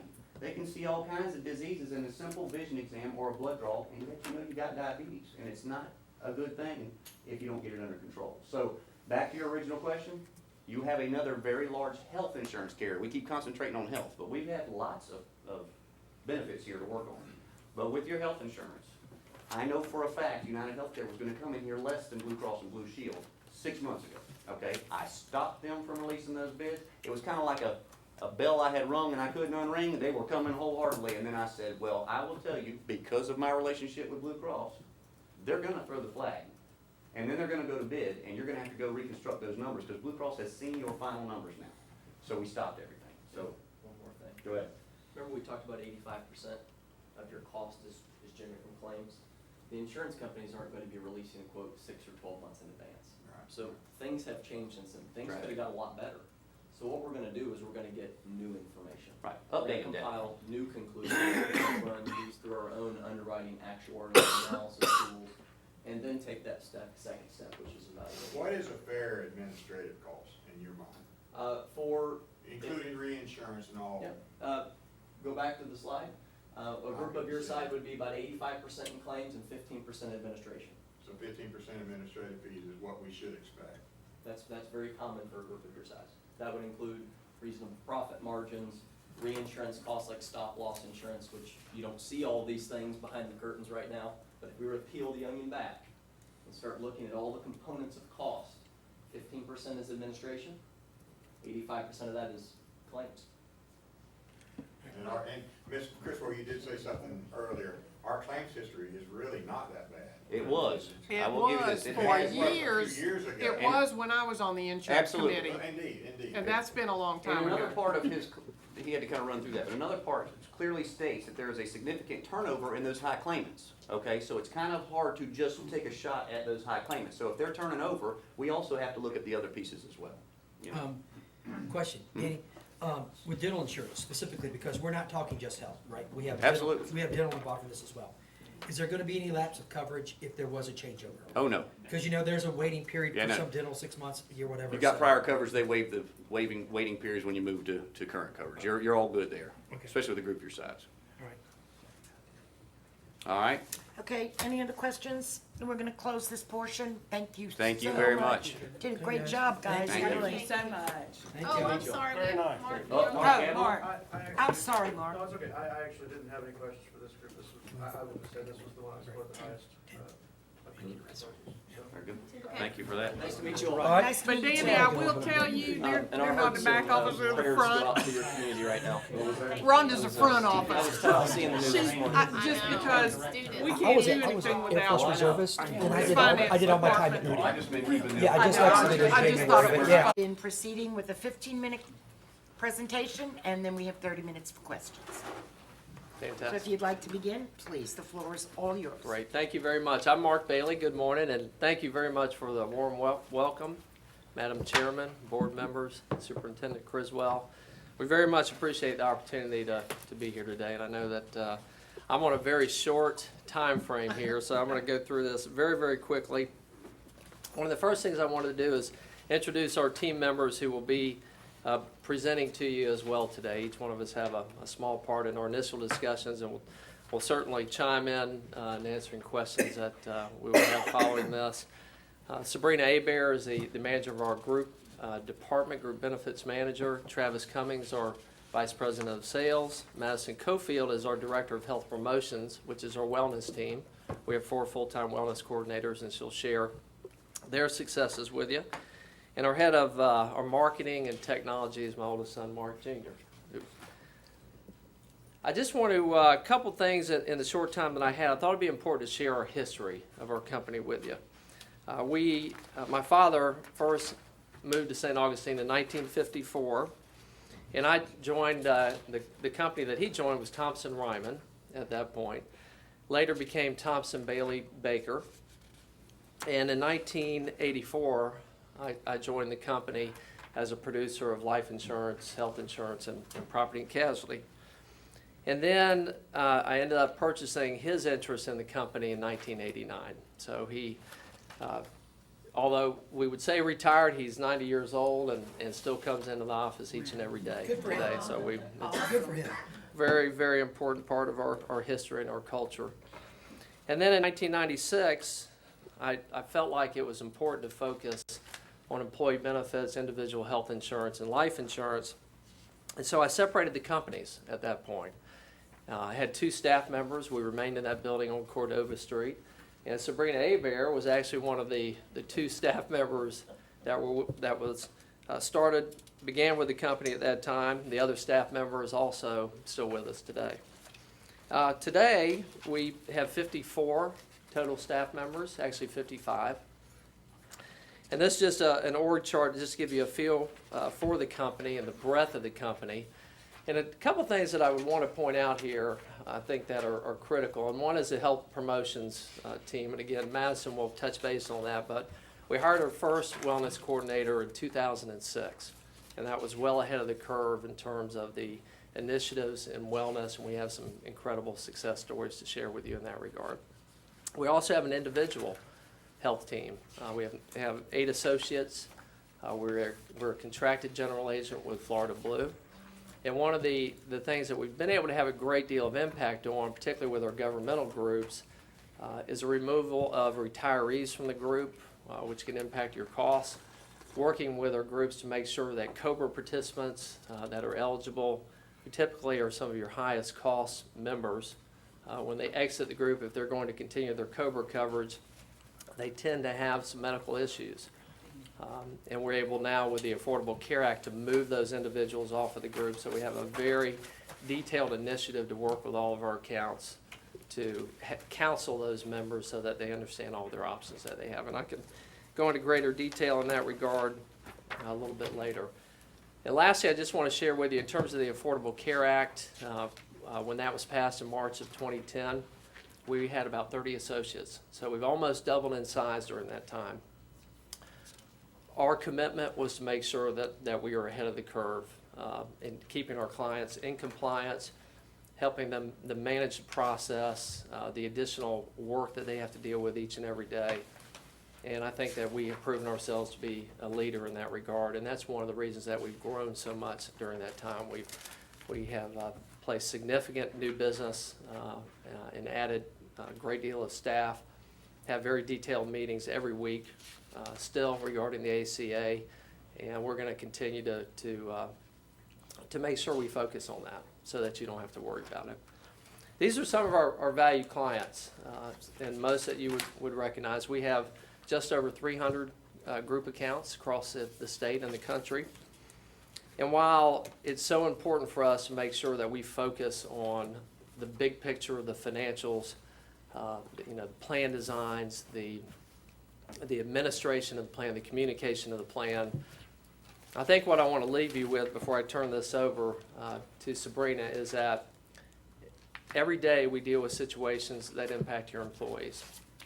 And I was thinking about two that we had in the past couple of weeks. One is a member of one of our groups that has ALS and has voluntary life insurance with the group. And the carrier denied the accelerated death benefit offering, which allows a person who has less than 12 months to live to accelerate their death benefit so that they can have those funds while they're dealing with this situation. And the doctor simply could not, define a life expectancy. We intervened with a company that we have a great deal of business with, and we were able to get that approved just within a few days. We had another situation with a baby in a group up in Wisconsin.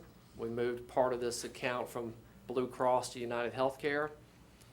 The facility that the child was being cared for and the providers were not a part of the United Healthcare network. And we were able to work with the providers and the carrier to assure that continuity of care and to be able to cover the child as if the providers were still in the network. That happened between Christmas and New Year's, and I can't tell you the impact that had on the family. So I just wanted to, those are examples of things that we deal with each and every day. And while the big picture is incredibly important, the focus on your employees for us in dealing with those situations when they need us most is the most important thing. So with that, I know I've exceeded my time limit already. Sorry, Sabrina. I'll turn it back over to you. We've threatened to get a shot collar for Mark to keep him on time, and I see that we should have gone through with that. But I'm Sabrina Abear. I'm the manager of the group benefits team. Yes, I've been with Mark forever and ever and ever. And I've enjoyed being part of a company that's always looking to do things better. How can we do it better? This was actually supposed to be my slide, even though Mark talked through it. But our account executives have a maximum of 8 accounts that they handle, which is very different from the structure that a lot of our competitors have. And that is a maximum. We're very flexible in how we figure that out. Some of our accounts have one account executive that's dedicated just to them. Some have 2. We kind of get in and figure out what the need of the client is, and then we accommodate that. As you could tell from the org chart, most of our associates are service people. That's what we do. The financials are incredibly important, but the service is also important. So I feel like we've structured ourselves to make sure we can take care of your human resources staff. We do enjoy a 95% retention rate for our clients. I think that's, everybody's gonna, sometimes you lose an account based on them being bought out or something like that, but I think it speaks well to us that people stay with us for we have many clients that have been with us for 15 or 20 years, or even before I was, with the Bailey Group. I didn't mention that all of our staff is licensed. They're all licensed agents, everyone too. I meant to say that earlier. And then our tenure is 5.2 years. That's our average staff tenure. That's actually down a little bit, and Mark had spoken that we had doubled in size over the last few years. So I know I'm helping with that curve, but since we're in growth mode, it does kind of make it look like, smaller than it actually is. We have a lot of people that are 10 plus years working with the Bailey Group. Obviously, I don't have time to go through all the value-added services. I'm happy to delve into anything you want to ask in Q&A. But I do want to mention that we don't charge extra for anything we do. We like to manage the whole account, help you with whatever you need. We have loads of healthcare reform tools. Mark mentioned the individual health team that helps us assist people with what all their options are with getting off the plan or on the plan or whatever the case may be. One of the big things with healthcare reform coming up is reporting, 6055, 6056 reporting. It's going to be a big deal. We have a lot of tools to help people comply with that as well. Pretty much any compliance assistance, wrap documents, ERISA, COBRA, HIPAA, we can help with all of those things. We also offer at no charge for groups HR legal helpline so that you can call and talk to a labor attorney about some of the issues, and it's unlimited, so you don't have to, you're not limited to the number of times you check in. And we also offer like an HR 360, which helps create policies and handbooks and all that stuff to make sure that you're legal in all your areas. Everything we do is customized. Our flexibility, as I mentioned, we do customized claims reports, benchmark reports. We do customized employee surveys. So that was one of the things in the RFP that y'all had mentioned. So the other value adds, I'm going to let some other people talk about a little bit later on, but that's. So you have to talk so fast because I did. I don't want to talk this fast. So I'm happy to answer any other questions you have, but there's kind of an overview of our service model. And I'll introduce Madison Cofield. Yes, so Mark mentioned that the Health Promotion Department has been in existence at the Bailey Group since 2006. I joined the firm in 2010, so I've been here a little over 4 years. And in that time, we've grown the staff from 2 to 4 individuals.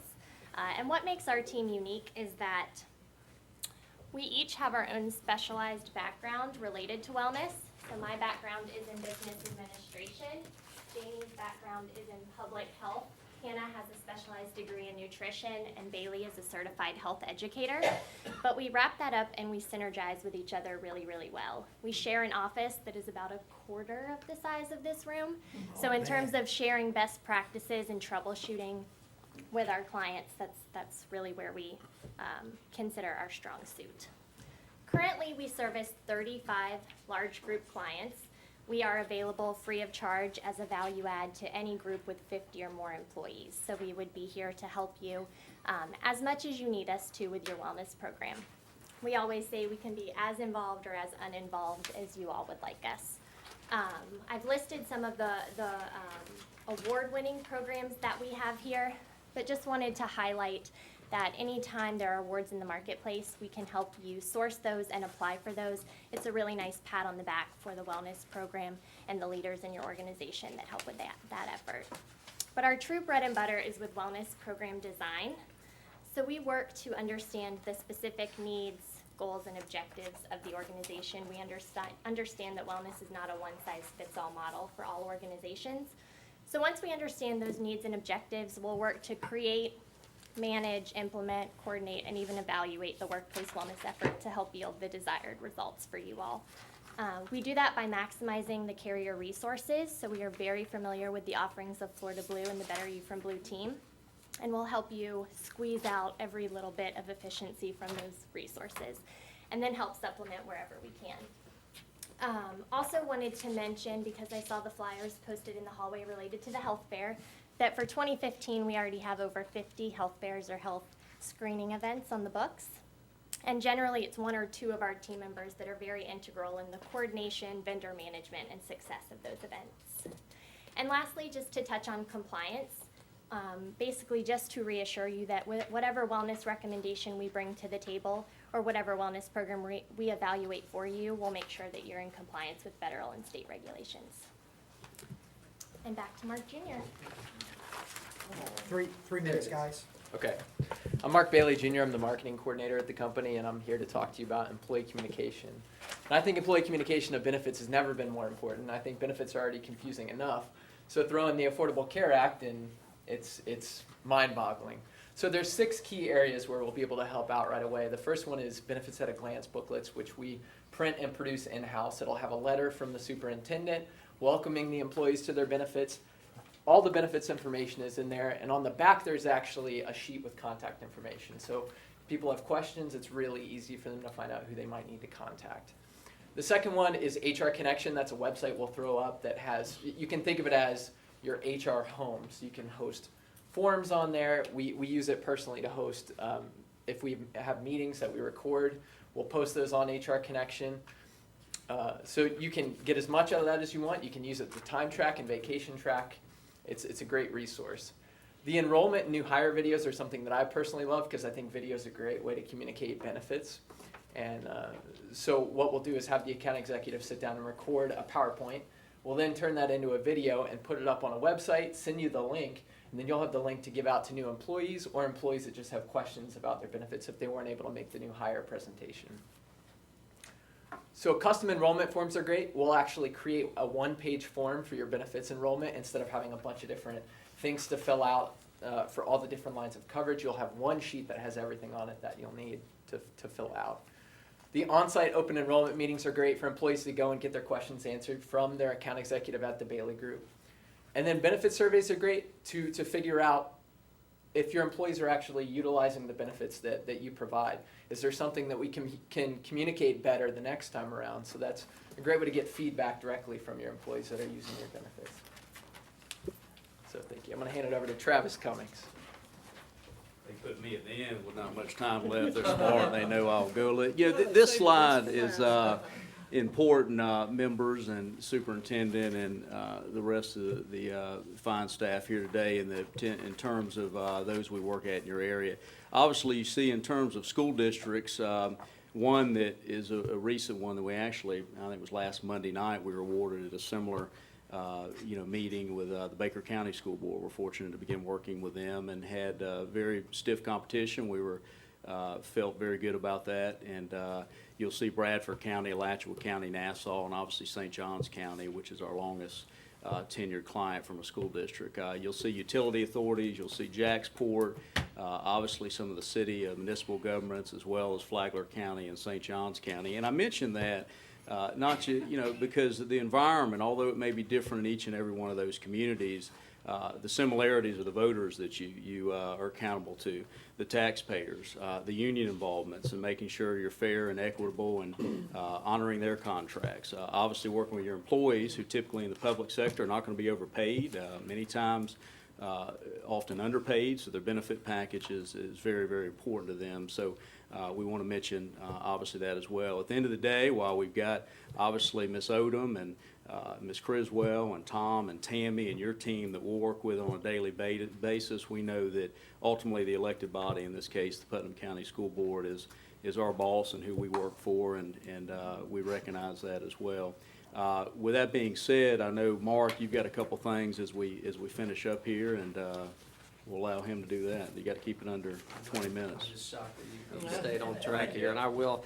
Thank you very much, Travis. I just want to mention in regards to a couple of these groups, to give you a little bit, some success stories. Alachua Schools, we started working with them about 3.5 years ago. They were fully insured with a well-known carrier, and we did feel like they needed to be self-funded. We were able to move them to a self-funded platform 2 years ago, and today they have a little over $7 million in reserves, and they've been able to really maintain their contributions at a below 5% or below increase level and maintain benefits for the employees. Bradford Schools, initially when we got involved in that, they were looking at about a 30% rate increase. The incumbent agent had negotiated that down a little bit to about 25%. When we became involved, we were able to blend in some different plans, really some HMO kind of look-alike plans that did not offer or didn't have much disruption in terms of providers, and we ended up with a 5.24% rate increase, stayed fully insured.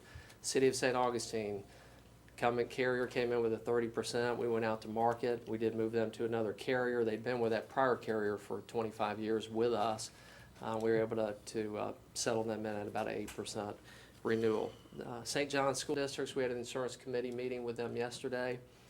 We did help them open and help administer the on-site clinics. They were the first district in the state to have the clinics in place. They have 3 full-time clinics at this point. But as an example of what we do on a daily basis, they are self-funded. We took their prescription program, which is embedded with a carrier right now, out to market through a consultant, a pharmacy consultant, and I was able to communicate to the committee yesterday that we've identified $500,000 per year savings over the next 3 years with a new pharmacy benefit manager. So those are some things that I think are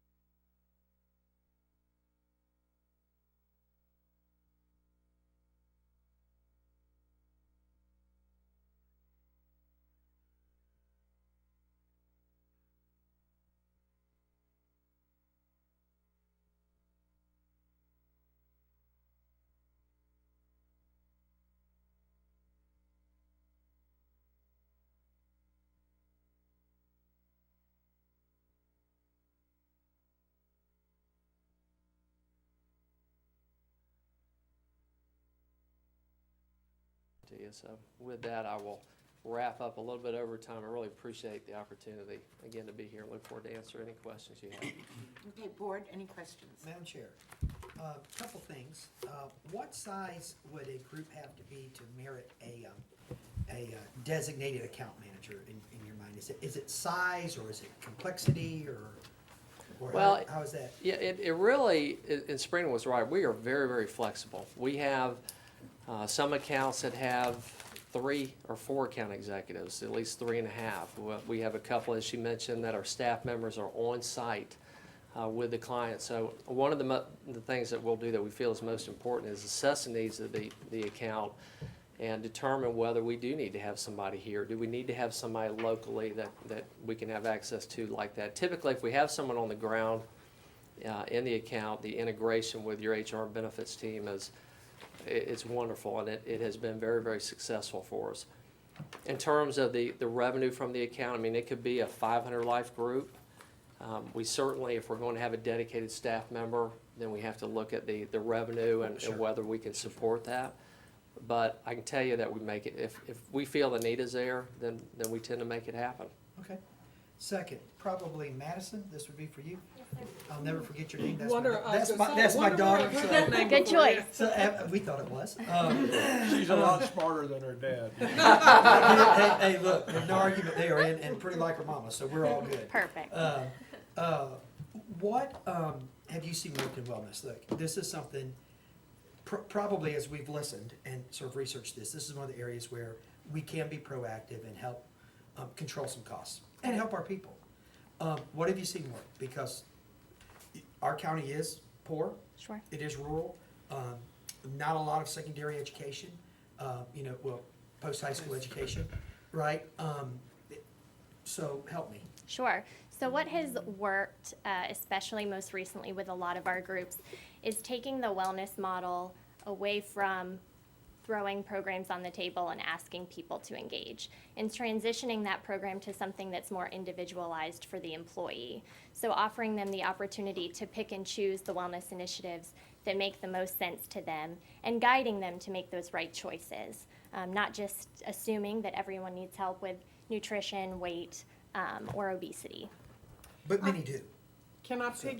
piggyback on that with Madison? Because as I deal with principals, and obviously health is an issue that's protected and you have to be very careful, but I've had principals talk to me about certain employees that they're concerned about and how do we help them, and they might be reluctant. Sure. And I wonder if, and a lot of our employees, particularly if they're bus drivers or cafeteria workers who don't understand healthcare, maybe have a fear, don't have a knowledge of that thing, and So you would work with us to work with our employees that are a little more reluctant, that we feel like we need to help? Absolutely. And- So it's all about creating a teachable moment, and that's generally what we use the health fair, the health screenings to capitalize on. So when folks get that health profile, that's the true opportunity to engage them in a conversation about what they want to change. And they may not want to change, you know, the behavior change model, they may be very reluctant to that. So it's also offering opportunities for them to move along that spectrum with behavior change model and get to that pre-contemplation or the contemplation phase where they're ready to make a change. So not only And along that same lines, because we know that different people respond differently. Some want one-on-one, face-to-face. A lot of them don't want that. They're uncomfortable with it. So, Mark Jr., you would devise maybe a trifold that's very simple, so easy to understand, to answer questions or guide them maybe, and the videos especially, for some people that are brief and easy to understand, because none of us are experts in the field, and it's just dealing with employees on a daily basis, and certainly Tammy could speak to this a lot better than I could, the kinds of questions she gets, the fear, the concern, the crying, and everything she's dealt with for years that she could probably tell you about. My concern is that if we can help our employees be as healthy as possible and answer their questions and give them some real personalized service, they're gonna be able to do their job better for the district. And certainly, every job in the district is important, and they're all interconnected, and they all ultimately affect our students. So the more we can do for our employees, the better it is for our students as well. So those are just some things that I wanted to point out and say, hey, can you help? Yes, those 6 things on that communication page, that's not the only thing that we do. You know, we'll work with you to figure out what you need as far as communication goes, and our teams work closely. Because you to- all can design all of this specifically for us, for And how to Putnam get them to County. take advantage of it. Yeah, and help it, yes, because like you said, you don't just put it out there and say, okay, you know, look over it and pick one. And there are some people that are capable of doing that and would rather do that, but knowing how our employees are, and at each school site or department, the department chairs or the principals know their staff well enough that they could guide you, I think, and that's what we're looking for, is that personalized service, so that our employees really get everything that they need. And that's a lot, because we've got, Ron, how many employees do we have right now? 13, 14, close to 1,500 employees. And not everybody needs that personalized service, but there are some that we're concerned about that we would want to help them, you know, have the best health that they can have. And certainly that's not our area of expertise, and I'm very impressed with the team that you have. That's amazing. And the fact that you all are in close quarters means you all really know a lot about what each other does, even if it's And we not your still area of get along. expertise. We I was still- impressed. I've never seen that before in a group that had that kind of team together totally on those health issues like that. So Ms. thank you. Criswell, if I could add, because he's so modest, is something he just did for one of my clients, Advanced Disposal Services, who's based in our region, fortunately, and roughly about 5,000 employees. Obviously sanitation workers largely, so one would think or perceive, and this is sometimes the wrong perception, maybe not have access to technology or computers. Well, many times they do, and while we'll have mail-out mailers for them, and by the way, all of this that we do for them or would do for the school district we're fortunate enough to work for you is at no cost to you. Many times the carriers absorb it, we absorb it. So sometimes touching them with mail works, we do that. But also what he did, and we just found out it was the 3rd or 4th most viewed piece of our website at the Bailey Group, was an advanced disposal, video testimonial on the enrollment process to educate them on the benefits, and you wouldn't you believe the traffic that it received. He built that with various technologies that we have available to us at the Bailey Group, and it was phenomenal. And we actually got a call from the VP of HR that just said that they've been very happy. Another thing I'll mention on the incentive piece, and this is another thing that or right there, y'all need to, and I know y'all know this, but 1,500 people is a lot of people, and these carriers should want, they want to do business with you, and they're going to be aggressive in that, and it's our job to get the most out of them in that partnership. We worked with Florida Blue, with Clay County Utility Authority, about 200 employees, with an incentive-based program. While this may make you cringe a little, what they said is we want to give some incentive to them to take a health needs assessment. So as part of their health fair, In working with Quest, I believe Labs, we worked with them in terms of taking an assessment. They didn't take the assessment, their premiums were a little higher. Guess what? They got 100% participation in it. Some of them found high blood pressure, one on the verge of a heart attack, and these are things they were able to do in a preventative manner that helped, obviously, the employee, which was most important, and their dependents, but also helped the claims utilization, which helps control the premiums of that group. So those are a couple examples of things that we do, and we could go on in that.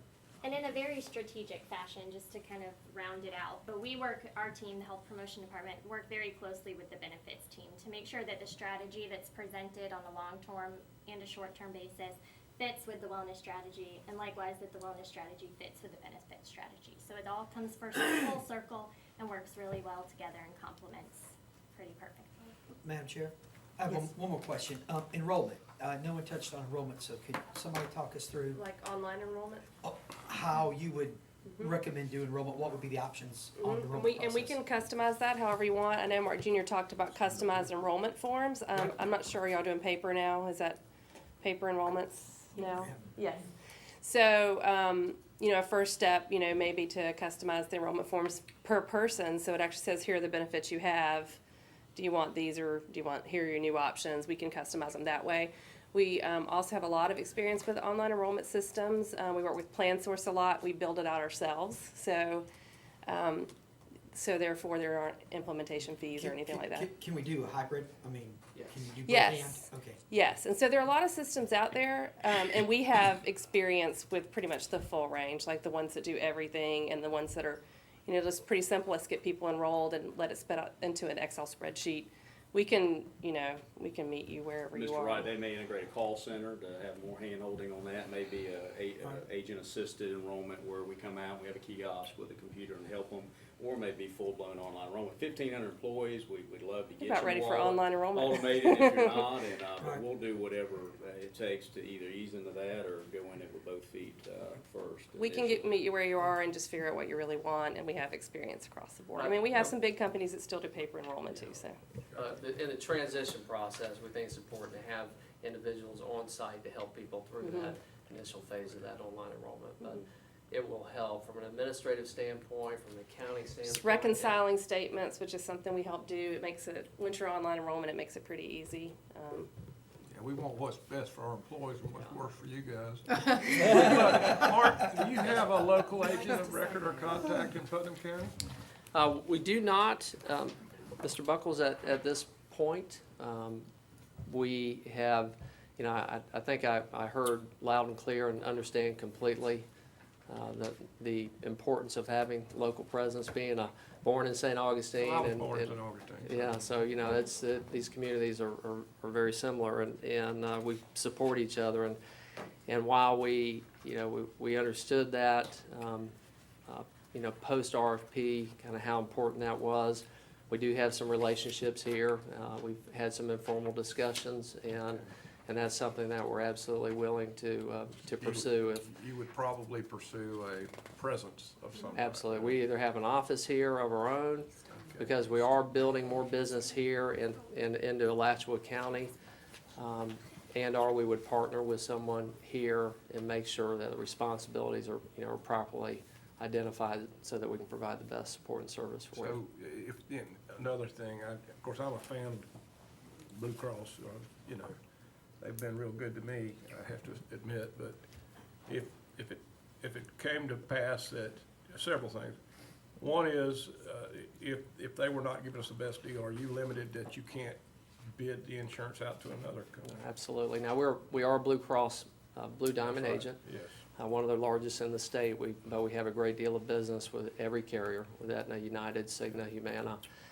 We think it's important to go out to RFP as much as possible, particularly as the situation dictates. And again, the city of St. Augustine is a good example of that. Did they want to move from Florida Blue? They've been with them for 25 years? No. But the numbers just, and we're able sometimes, and particularly on groups this size, to negotiate second-year rate caps. So if you feel like a carrier may be buying your business and they're so much lower than the incumbent, we can negotiate that second-year rate cap to help protect you. But our carriers, the relationship we have with them, we have a large book of business, but we're also friends with them. They're long-term relationships. but they know what we expect of them, and they know that our clients come first, and when we need to move a piece of business, we do it, and we're gonna push them very, very hard during that process. You mentioned the retirees being moved to another plan. How did that impact the retirees?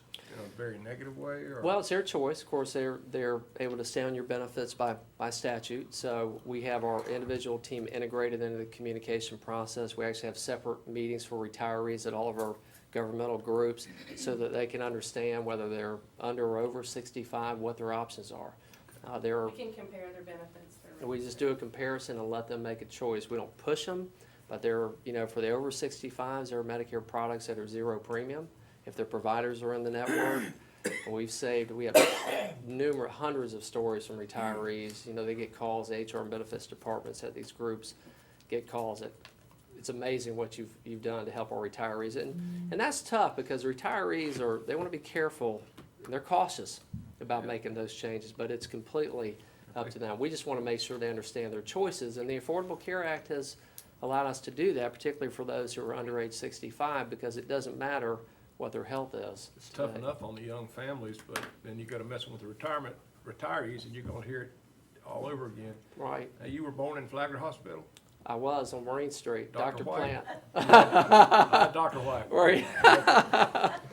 Mark, if I could add with Mr. Buckles on that, a couple things is, we understand, and I'll give you an example of Bradford County School District. I think Mark minds a share, and there's a local agent there that, while he's mainly in the property casualty side, does do some health insurance. Was very important to Superintendent Farnsworth as well as the school board to maintain that presence. They felt good about that. Mark honored that and his team, and that's in place. Matter of fact, meeting with them in the next week or two to figure out tomorrow with his responsibilities. I know here we've had some discussions, and obviously would greatly like input from this board today or in the future if we're fortunate to continue to discuss our services with you.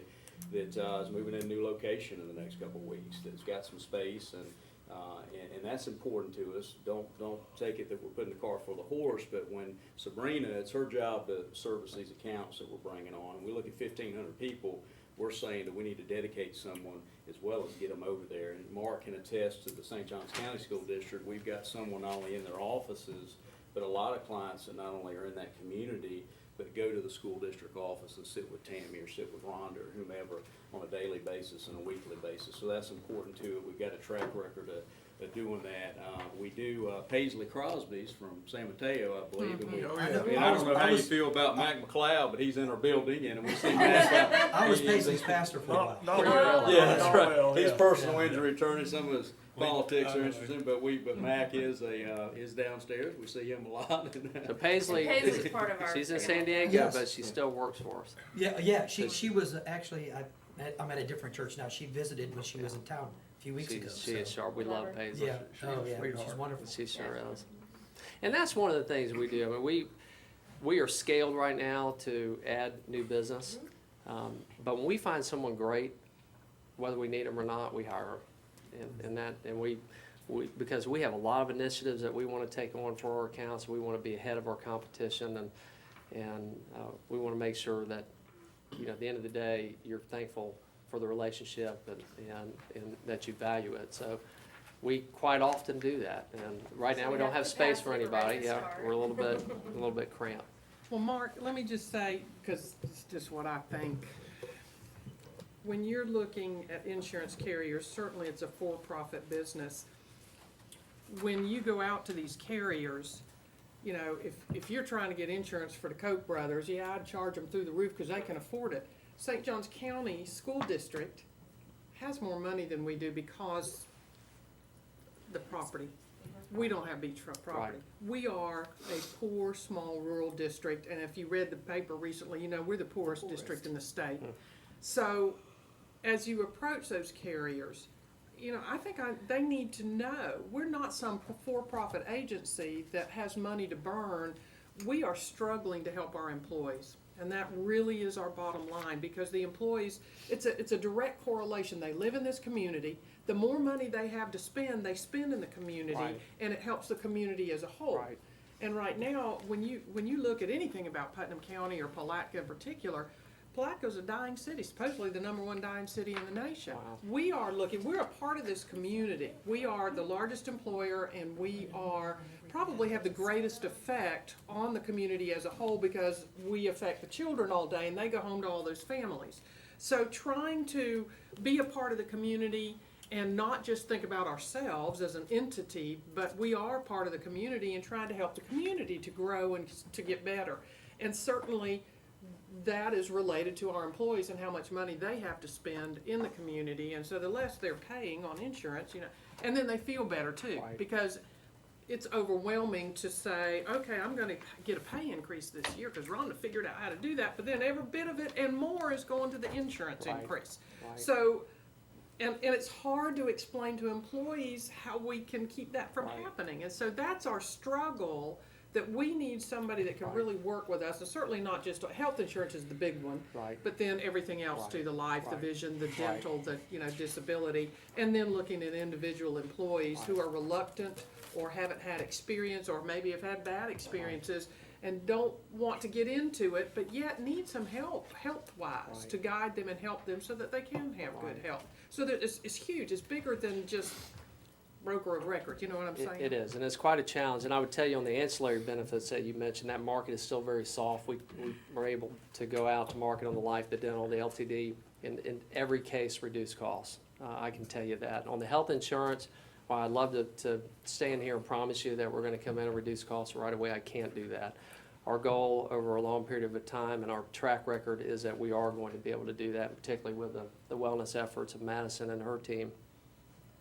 I understand on your account, from a dependent participation standpoint, it's very difficult because of the contribution levels and the premium. So our first goal would be to work with the incumbent carrier, understand exactly where you are from a financial standpoint. We understand the formula inside and out with all these carriers. We will go through those with your team on a line-by-line basis. But I'll take this up the ladder, and I'll go up to the head of the public sector at Florida Blue, who's a close friend, and make sure he understands that situation, and we will push them to the wall. I can tell you that. I mean, I know when we get to a point with a carrier that we push them as far as we're going to. And then, the RFP process will push them further. And again, you may have to, move to a different carrier, but if that's what it takes to provide better benefits and lower costs for you and your employees and their dependents, then that's what we're going to recommend to you. But I noticed that Bradford County recently did this same process and chose you. And Bradford's much like we are, small, poor, dying community. And I've talked to that superintendent often about what I am trying to figure out a way to help the community, through what we do in the schools. It's a responsibility I feel is very important and is part of what we should do. And so that's interesting because obviously you're able to do something for them that they felt was really good for them and their employees. So I haven't talked to him about that, but I will. I'd love for you to, because they were a little bit uneasy at first about the recommendation, but once we laid all the analysis out in the disruption report with the providers, again, they were started at 25-30%, we ended up at 5%. And the employees in the enrollment process and our team members were there to help them guide them through their decisions are very, very happy. We revised our contribution strategies too with some of the plans that Mark was talking about, so that there were a lot of people that were really happy because there was a lower cost option. Yeah, let's be really clear. I have absolutely zero loyalty to an insurance company. Just none. Yeah. Love them, like play golf with them. Yeah. But no loyalty. I'd like to, if you know any state representatives, maybe they could put in like a sparsity factor for real poor districts. I happen to know a couple. Now, Travis, I want you to know, I have stayed away from that, just so you know, okay? Well, Superintendent Van Zandt called me yesterday because, the court allocations just came out and we got a $2.5 million hit. St. Johns County got about a $5 million increase. And so he's coming up to meet with Senator Bradley and I to talk about that formula, and there'll be others. But on that note, Mr. Wright and Mr. Criswell, I think it's important that Mark touched on is that these carriers want to do business with y'all. I think while I know y'all are proud natives here, just like I am, born and raised in Clay County, I've talked to Aetna and United Healthcare. Both of them are watching to see what happens here. I don't know that they've been able to, I don't know the history, but it doesn't seem like they've been able to compete maybe as much as they'd like. And they're ready. They've built their networks up here. And while Florida Blue is a huge partner of ours, and we'd love to, you know, to give them we give the incumbent every right to keep the business, we'll move it, and they know it. And I think it's important in that public sector. That's a whole different segment of Florida Blue. And if you compile the public sector business that we're going on about, I think 14 with Baker County, and just in this region, you lump that together, doesn't mean we're gonna always have miracles occur, but you lumping that block of business together to be able to negotiate with any carrier, I think is important in at the Bailey Group. So. That's good. Thank you, Travis. Mark and Paul, either one of you want to ask questions? The dental insurance. And let me just introduce, Paul Smith is a member of our union, certainly, and was, I think, even vice chair at one time, currently our union president, Mark Model, and they are here today. Great. Thank you, gentlemen, Hello, for Paul. being here. I just wanted to ask a couple of questions. One of them about the dental insurance. Y'all have access to several, I presume. 30 plus, Okay. yeah. The problem that we've run into back years ago is there were no providers in our area. Right. And that was a big deal, and that's why we went and Blue Cross Blue Shield did it at the time, and we've actually kept them, and it's been very successful. The employees pay for pay the full freight of it. But I guess you have access to them as well, correct? To Florida Combined Line? Absolutely. Yes, okay. And we do have dental cases with them. We've moved some from them, some administrative issues that we were struggling with over a long period of time. And one of the things that we'll do when we go out to RFP on the dental, just as with the medical, we won't just do a geo access of the dentist. We'll actually gather the information from the incumbent of the dentists that are being utilized and By your group. by how many members, and we'll match that up with the carriers who are responding to the RFP. So we can see dentist by dentist, if you're gonna lose a key provider there, we want to make sure that's part of the decision-making process. But, they do a great job. They have a great network. We have a lot of dental business spread throughout a lot of other carriers. Okay. They do a great job for us as well. And the claims history, y'all had access, y'all gotten the reports for our claims history and what have you. What is in your, I think you have. I don't think we were provided that during the Oh, I thought it was process. given with the, Yeah. maybe not. But what is a fair admin fee for y'all, for Blue Cross or whoever the vendor is? What is a fair admin fee considering the reinsurance and all that? I'm speaking health insurance now. You talking about self-insured? No. Full insurance, like fully premium. insured.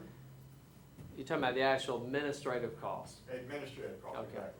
And that is one of the ways, and I'll just kind of jump into this, that we look at when we compare a fully insured plan design with self-funded, because the administrative component is a big piece of the savings. Typically, we see that administrative cost on a fully insured basis with your incumbent carrier, $95 to $110 per employee per month.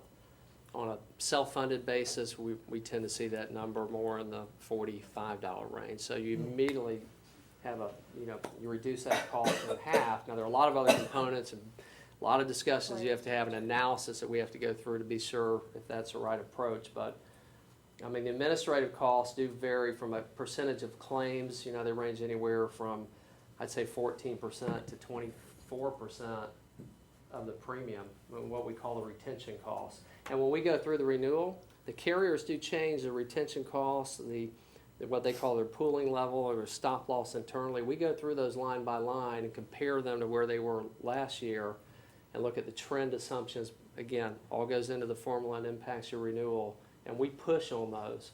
Why did this go up that much? Why did the pooling level premium go up that much when they didn't have a claim this past year? So that's a good question. And a lot of people forget that, and they kind of look at the overall increase and say, well, gosh, here it is. You have to understand what goes into that increase. And I take it that you're kind of an advocate or it's not the right word, but the self-insurance, you kind of lean that way? Well, we have 20-plus self-funded groups. Many that have been self-insured for 20-plus years, and we have a great deal of data and So that we still have 275 fully insured Full- groups too, right. so we have both, yeah. but a lot of groups your size are self-funded, and we have trend histories from anywhere from 0 to 3, 4, 5% over 5 and 10-year periods of time. So we've been able to control the cost increases in those self-funded groups much better than we can in a fully insured environment. And the impact of your wellness programs, you know. Well, I hope it's changed from what it used to be, because we were self-insured at one time, and that was a nightmare I hope to never live through again. I think Rhonda feels the You same. build up a pile of money that can offset. Reserve, yeah. Right. So that Well, makes and on that note, I think, Mark, as we've mentioned this before, is that we've moved some groups from self-funded that we inherit to fully insured that are of your size. And so it's not necessarily something that's a silver bullet. We're conservative in it. We really look at it. I know Mark and the reserves, we've been able to build in Alachua County while their larger school district have been successful. But you're definitely able to be creative, particularly with the health clinics and a lot of things. But we surely would look at it closely, but we're gonna be real sure and make sure y'all are comfortable before we move in that On direction. your self-insured plans throughout the counties, the school districts is what I'm mainly interested in. Who's the decision maker for a person's, claim being approved or denied? Well, we tend to want to leave that in the carrier's hands. Now, some of our groups allow the insurance committee to be the. That was our problem. Yeah, we really caution discourage that. our groups to do it. You let the carrier do it, but we have some groups that still allow the appeal to be presented to the insurance committee. We don't see it very often anymore though, because a lot of the ones, some of the ones that were, yeah. People would But beg you- their case and. This is over 20 years. Yeah. Yeah. back when And while that makes your members happy, the claimant, it doesn't do well for the way And I your think we plan's want to be running, so. consistent, as often as you can be consistent, that's where we would advise, yeah. Tell Mike I said hello. Certainly Yeah, we're gonna will. have to wrap it up Mr. now. Certainly will. Okay. No, I did have a, if we can ask quickly, what role would like, we have an insurance committee, what role would our employees or representative of our employees have in the bidding process if you go out to bid for different health insurance carriers or whatever? What kind of a voice would they have in that selection Right, process? I think that would depend on the procurement department and their as you want. process, but in most of our accounts, the insurance committees, and by the way, we meet with them on a monthly basis, we prepare their agendas, we take the minutes, yesterday the meeting for St. John's lasted 6 hours at our office, so it is, they really dive in and they're a part of the stewardship of the program, and so if the department wanted the committee to be a part of that, then I would assume that they would be, and I think it's a good idea to allow them to be a part of that process as much as they're comfortable with. One quick question, I know that we've covered a lot of this, but the size of the similar, you guys serve several districts that are similar to our size and the strategies. I was looking through your packet and the benefit, for St. Johns County. For one instance, that if they do the health screening and go through this test, they get $100. I mean, just things like that. Is that something that you feel would work for Putnam County? Is that stuff that you, feel like these initial, things could happen for us, or? Correct. So I'll use an example of St. Johns County, not the school district, but the county, just because that is the most recent. In 2012, we just offered them the health risk assessment to participate in, very minimal incentive. I think it was a door prize raffle. We had about 40% participation. The next year, we instituted a $50 per month premium credit, and the participation jumped up to 80%. Wow. This past year, we just included the spouses. They could earn another $50 a month, so $100 total. And that, the participation stayed the same at 85%, but with the inclusion of spouses. So that's tremendous as well. And that was a cost-neutral strategy to the district. We simply inflated the premiums and then discounted it back to those that participated. So there are some creative ways that you can improve and enhance participation in the wellness program and create that teachable moment that I was mentioning earlier. Right. And Ms. Cummings, great last name, by the way, Ms. Cummings, but I would add that the carrier covers much of that, like Jacksport has United Healthcare, and that's the part of their program and their wellness offering, that's their gift, they fund the gift cards. Okay. And obviously you have to earn it and whatever it does, believe it or not, some groups don't take advantage of it, or the brokers or agents, but we implemented that and that was fully funded by the respective carrier. Our health promotions people can squeeze a lot. I was gonna say, so on we a tiny or have no- or community non-existent involvement budget, yeah. events and school board activities, that's stuff that you guys feel that you're able to fund. And Okay. you also handle the state's Florida Virtual School. We do. I was just there yesterday for their insurance committee meeting. They have about $9.5 million in reserves right now. Wow. Thank you. And don't get I on have a to us daughter that about teaches. How many, how many employees do you have? We're at 1,600. 1,600 right now. They kind of went up and come back a little bit, Okay. but they were fully insured. We moved them to self-funded. We've Right. handled that account for, they were with an effect, a disaster, moved them to fully insured. They grew, moved them back to self-funded, and it's been a great success story for them as well. And we're appreciative of the time and of the opportunity to be able to be a part of this process, and thank you for taking all of your time to be here today. Thank you. Thank you, guys. Good luck. Hey, Sabrina, is Dr. Abear your father-in-law? He's my Yeah, 5 minutes, guys. My sister. I'm the oldest of 5. She's third. Please, sir, would you like to come up and introduce yourself? Here he comes.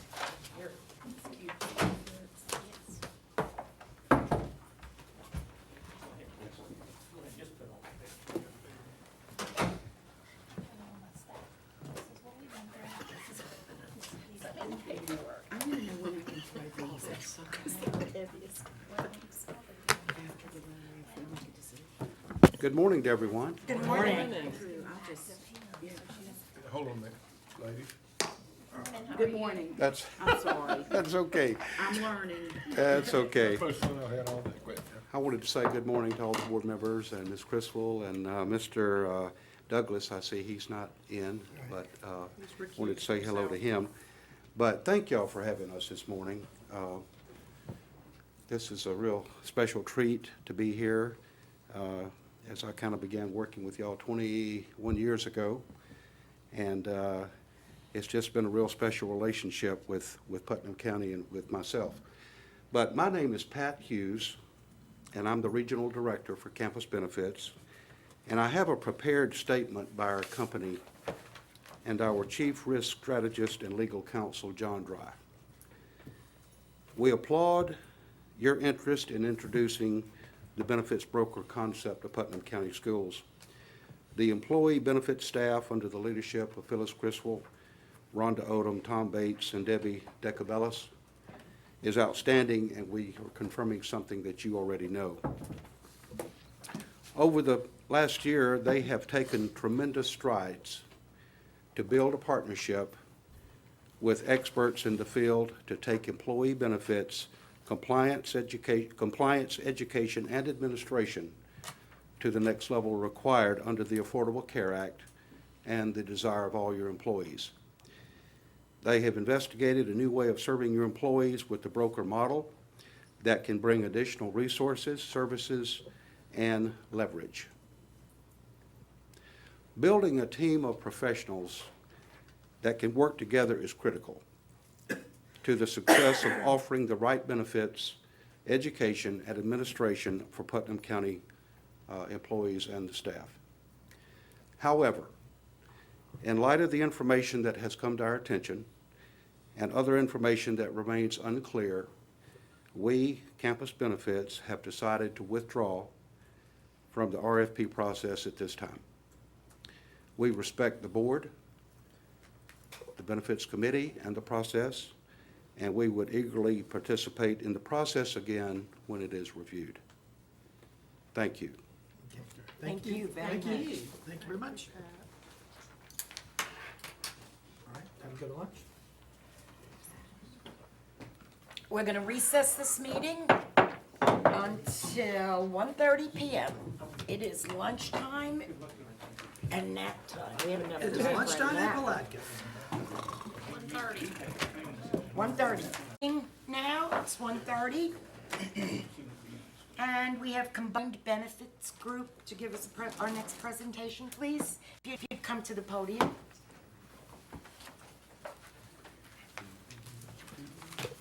Good afternoon, and thank y'all very much. I'm gonna send those to Okay. pass around. Absolutely. And do I need to give? She needs one. Thank you very much. Really appreciate the opportunity to come and present today. My name is James Crook. I'm with Combined Benefits Group. Typically, it would be my brother Don that's up here speaking, but we were asked to present to NEFAC today kind of the successes that we've had with Levy County. So I'm going to kind of go over that, just a brief of that presentation that we had earlier this morning. Pretty much in December, we were asked to, by one of the school board members and by the superintendent, if we wouldn't mind coming and presenting to NEFAC at the board meeting, to kind of just tell them the successes that we've had over the past year and the direction that we've taken them. So kind of starting out, we started working with the school board in Levy County for an effective date of 1/1/2014, so a year ago. About 4 months prior to that, we walked into a 33% rate increase on their medical plan, which was not a good start to everything. We were able to go back with Florida Blue and negotiate down to 27.9% rate increase. The school board was happy, the admin was happy, but we weren't really happy because we want to be able to go present all the options that are out there, not just, typically the old way of thinking, we have a fully insured plan, we're getting this rate increase, how do we offset that rate increase? We neuter the benefits, we add another plan, which that philosophy in the end is bad on the employees because they're coming up with more out-of-pocket expenses, they're losing benefit, and now we're adding additional plans and it creates confusion because typically speaking, a lot of employees purchase their health insurance based on price rather than the actual benefit that it's providing to them.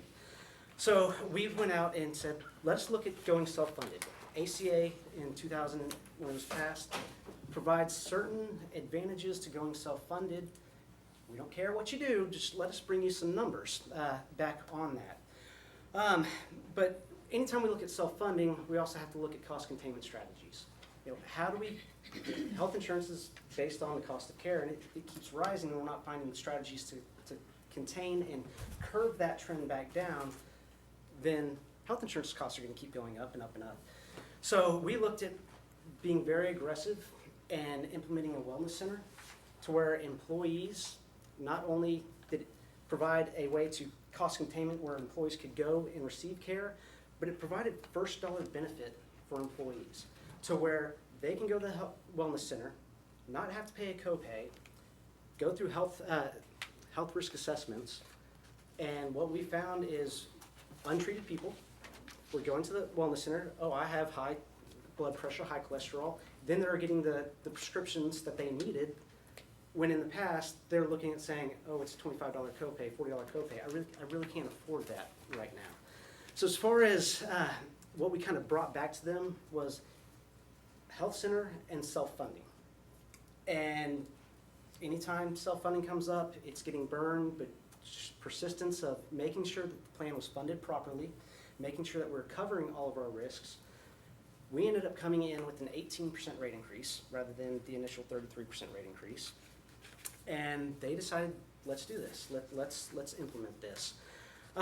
Just kind of real quick on the numbers that we presented today, going back from January 1 to November, through November, when you added the fixed, on the self-funded side, when you add the fixed costs with the medical claims costs, with your pharmacy, with the health center built in there, total claims was running about 3.8 million.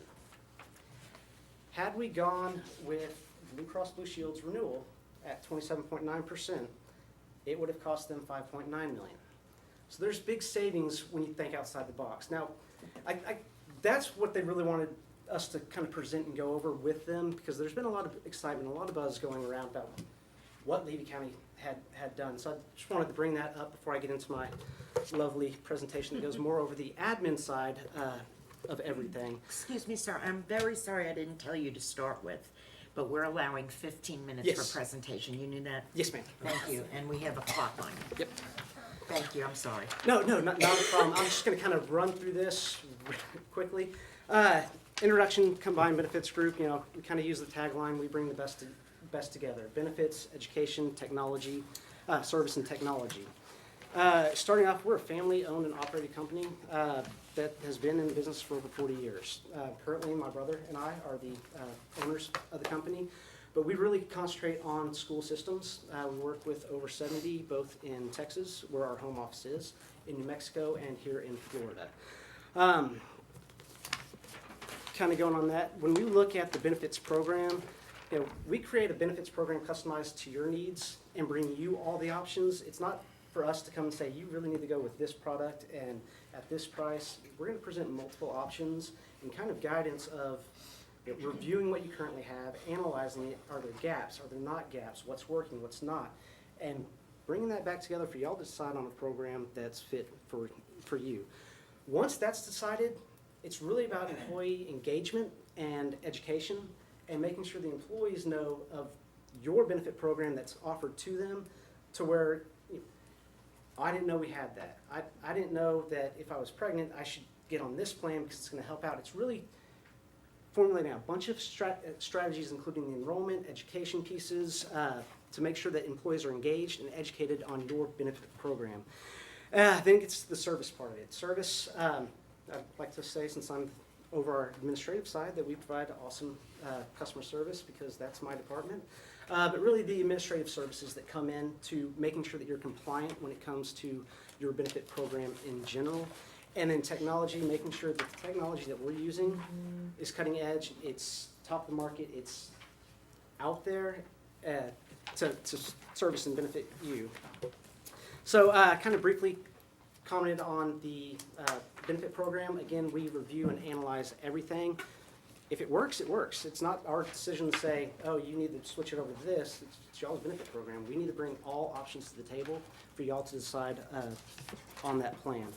And kind of in this sample benefit plan, I'm going to kind of skip through it. Getting to the education and communication part. This is really where another area that we focus on is making sure that your employees are aware of your benefit program, whether it's putting together the employee benefit portal where they have 24/7 access to their benefits. That contains benefit videos, claim forms, contact information. Everything that has to do with their benefit program is easily accessible to all employees and staff. Then sending out email campaigns, making sure that they know, hey, it's open enrollment time. This is your window to enroll. We'll have staff to help you when you need it. But it's go time. Providing benefit guides. That way they have written copies. Not everyone likes to go online. Make sure that they have printed copies of everything. Making sure that it's easily accessible. Doing group meetings. You know, anytime there's a big change, you know, employees need to be aware because the first time that happens, there's a bunch of naysaying. Oh, they're trying to get us, but if it's properly explained of trying to set up a benefit program for them that's in their benefit, it tends to go over much smoother. And what we've seen, what we've done in Levy County and Citrus County, their employees are very proud and happy with the benefit program that's being provided and the wellness centers that we've implemented there. When it comes to service, you know, I say we're out of Austin. That's a big thing. Typically, we work, we have three representatives here in Florida, 2 in Ocala, 1 in Inverness, and we're currently in talks with bringing on another representative. Typically speaking, we usually work with local agents or agencies that come to us and say, hey, they're going out for bid, we'd like to help do this because we provide all the administrative services on the back end that's properly needed, where they can provide the support for the day-to-day. We have an employee you need to come see, she's upset, needs help filing a claim, to where we do have those representatives on the ground here in Florida to be able to accomplish that. Then when it comes to the administrative services, everything from your 125 services to consolidated billing, I say we go out for the benefit package. It doesn't matter what company it goes through. We can consolidate everything in to where y'all are just writing one check and out the door. Then the online enrollment and benefit administration system, making sure that your employees have 24/7 access to all benefits, COBRA administration, and then PPA, Affordable Care Act compliance. Interesting question came up today, and I asked, how many have written procedures for y'all's, how you're doing your look-back period? I know every single one of our groups that have 1/1 effective dates have written procedures that are required already, and not one person at the board meeting today raised their hand. So kind of skipping down, there's a lot of information in here that kind of gets redundant. When it comes to another thing, the administrative side of it, processing, I assisted Levy County with their payroll upload last week. It took us 45 minutes to get all the payroll uploaded, and the response that I got back was, wow, we used to stay up here till 9 o'clock at night and work on the weekends to get our payroll uploaded. So when it comes to the administrative services, we're there to basically hold your hand and make sure that their jobs are a lot easier and they can focus on what y'all want them focusing on rather than menial tasks that go. So, I think I got a minute. I'll go ahead and stop. Citrus County does not have self-insured, or they do? Citrus County is self-insured also. I Yes, like ma'am. Levy, okay. Yes, ma'am. Well, one of the things that we've seen is that cost containments and controlling the trend is before we implemented the wellness centers, we're basing trend off what the insurance companies are saying based off what our employees' health is going. And until we could actually bend that curve to where now all of a sudden, rather than seeing those 33% rate increases, Levy County this year, we decided to go with a 10% rate increase. But that's because we're being very conservative when it comes to the self-funding to make sure that we're funding it at 100%. Where they're charging, Blue Cross Blue Shield's charging trend right now right around 11%, but they're doing it out over 17 months, so about 15 to 17%. We're able to still stay under the trend of what we're seeing in that manner. Who manages their calls? Like, if there's a claim, who manages their claims? Do they have someone on the school board that handles that, or at the district level that handles that, or do y'all handle that? Both. Okay. Typically what happens, and it's, all of our clients are a little bit different, in the fact that at Levy County, they have one person that's doing the risk management. Depending on her how comfortable she is in maintaining a claim, we just changed their term life insurance over for their employees and retirees to a new company. We got a claim. And that was for a 1/1 effective date. On 1/5, we got a death claim on a retiree. She's working with the retiree, but submitting all the paperwork through us so we can go through it to make sure that it goes through smoothly. And that's kind of where we go with the claims processing. Okay. Things like I don't have a dental ID card. Typically, employees call their employer first, and their employer reaches out to us and says, this is what I need done. Or we post our contact information up there. We do have a call center that employees can call into. So that's, however we can take care of them, we're gonna get it done.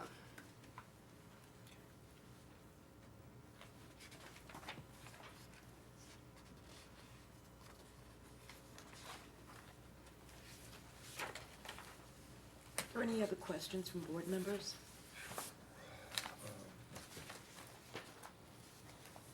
There was, I just wanted to know as far as the other comparable size, clients that you have considered to us, if you had any ideas for our district on how to lower the, drive the So cost down. there's different cost containment strategies that get implemented, and really kind of gets a little more complicated in the fact that without actually sitting down and just running numbers over and over and over again, but different cost containment strategies that we've employed. One, especially with districts this large, the wellness centers, because it's provides the benefit to the employee. But there's also other strategies. A wellness program is a cost-effective way, but the wellness programs, you typically don't see a return on investment for 3 to 5 years on them. So it's the other alternative is telehealth and health advocacy, to where putting together to where an employee, cough, cough, I get sick, rather than driving claims to an ER facility or an urgent care facility, which has much higher costs, they can pick up the phone, call a doctor, give them their symptoms, signs, symptoms, and a licensed physician can prescribe, if necessary, a licensed physician can prescribe them medications, which are normally generic, and it's for common illnesses. What It's is not, that called? it's a telehealth program. Wow. I love that. So, and that we've started implementing that. We implemented that at Citrus County on a voluntary basis. It has an impact, it has an immediate impact towards claims. We took it out on everyone in our company. I like it because I hate going to the doctor. But it's a way to drive claims from the emergency room, from the urgent care facilities, when 2 out of 3 visits to the ER typically can be resolved by a phone call. So Is a wellness center like a clinic? Yes, a wellness health clinic that's fully staffed with licensed physicians, nurses, scalable to build as big or little as you want. And Citrus County, they actually leased a commercial or a retail space. In Levy County, they had a old school or old building on their high school campus that when you walked in initially, we got scared, but you know, through their employees and the cost of remodeling it, it looks like a professional doctor's office. Chiefland or Bronson? Excuse me? Was it in Chiefland or Bronson? That one is. If you're gonna say Cedar Key, I wanna go there. I think it's in Bronson.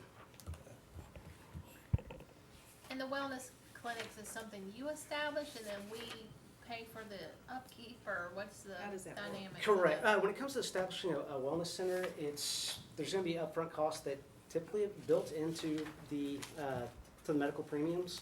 But again, when I give the numbers, it works out. But it's y'all's building, it's y'all's center. We pretty much administer or have an administrator come and administer the physicians, the prescription drugs, the reporting aspect of it. But Y'all typically- would find the physician, we would find the physician, how does that work? hand in hand together. Pretty much, once we start implementing it, we're going at it together.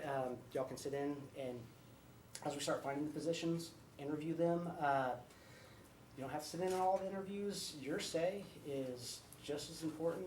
We don't just go, oh, I found Dave, he's a good doctor. It's, y'all typically have better input than we do, because y'all know who the good doctors are, who the bad doctors are.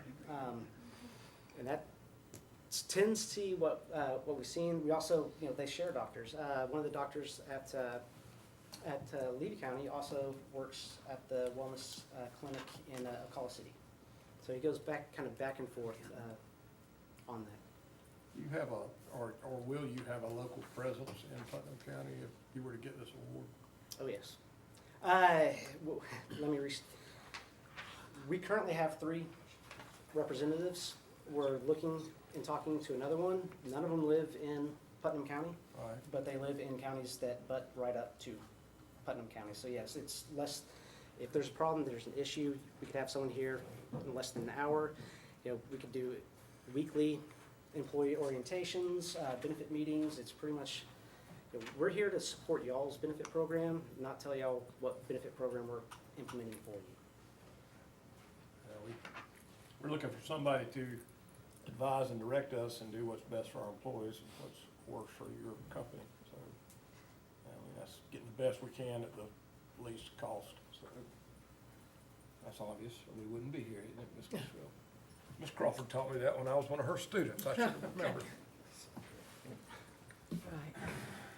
Mr. Wright, anything? Kind of comment on that, a great coach once said, do right, do your best, and treat others the way you want to be treated. That's right. We're a family-based company, and that's how we treat our clients as an extension of our family, and that's what we really believe in. I like to hear that. I believe it. Madam Superintendent, do you have any questions? No, I think you answered all of mine, but we might have some. Paul or Mark? We kind of went partway down that road with the clinics. We looked at that avenue, and as it came out, there was an alliance or a group of MedEx. What is that called? An urgent care facility? Urgent care. Yeah. But they were going to kind of host it, so we didn't have to do a building. We're trying to work out an agreement with them, and we even had the Azalea Health, that used to be Family Medical, that was going to have the drug side of it because they get it at an extremely lower rate. Is that something that, can we have people inside the loop that we had before, past relationships with people that we had? Is that something that's pliable, or is that something that you got? All your options cookie are cutter always on the table. If we can make it work, we will make it work. We never say no. I learned a long time ago, because I'm usually the one that has to make sure it works. But we'll never take any option off the table. And again, it goes in the direction that y'all want us to lead. We want y'all to start looking at working with what we've tried to set up in the past. We're gonna pursue that route. Yeah, we're gonna pursue other routes also, because we wanna bring multiple options. We don't wanna just come in and say, here's option A. That's what you get. We want to make sure that y'all have multiple options and are making educated and informed decisions when it comes to that. We were looking at going in that direction because to establish our own, getting our own facility and having all the equipment and getting the doctors on our own would be pretty costly. And so then we turned and started looking at people that were already here that might could provide that service for When we us. start building it into the self-funding model, I'll kind of go back to the numbers I gave earlier with Levy County. Took our fixed costs, we took our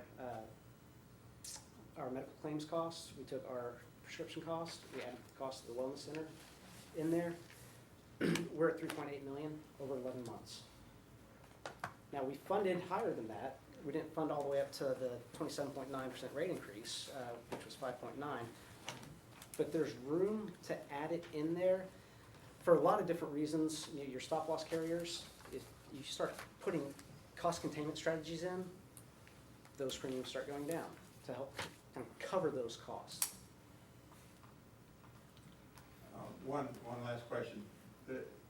You talking about self-funding. We have presently a high deductible health plan. The people that are on the high deductible health plan would not be able to go to those clinics, correct? The way it's really set up by the district. The way we've set it up in other districts, so long as you're covered under the health plan, doesn't matter which one, you have access to the health wellness center at zero cost. Okay, what I understood was that was a federal deal. Of course, it might have changed with all this new.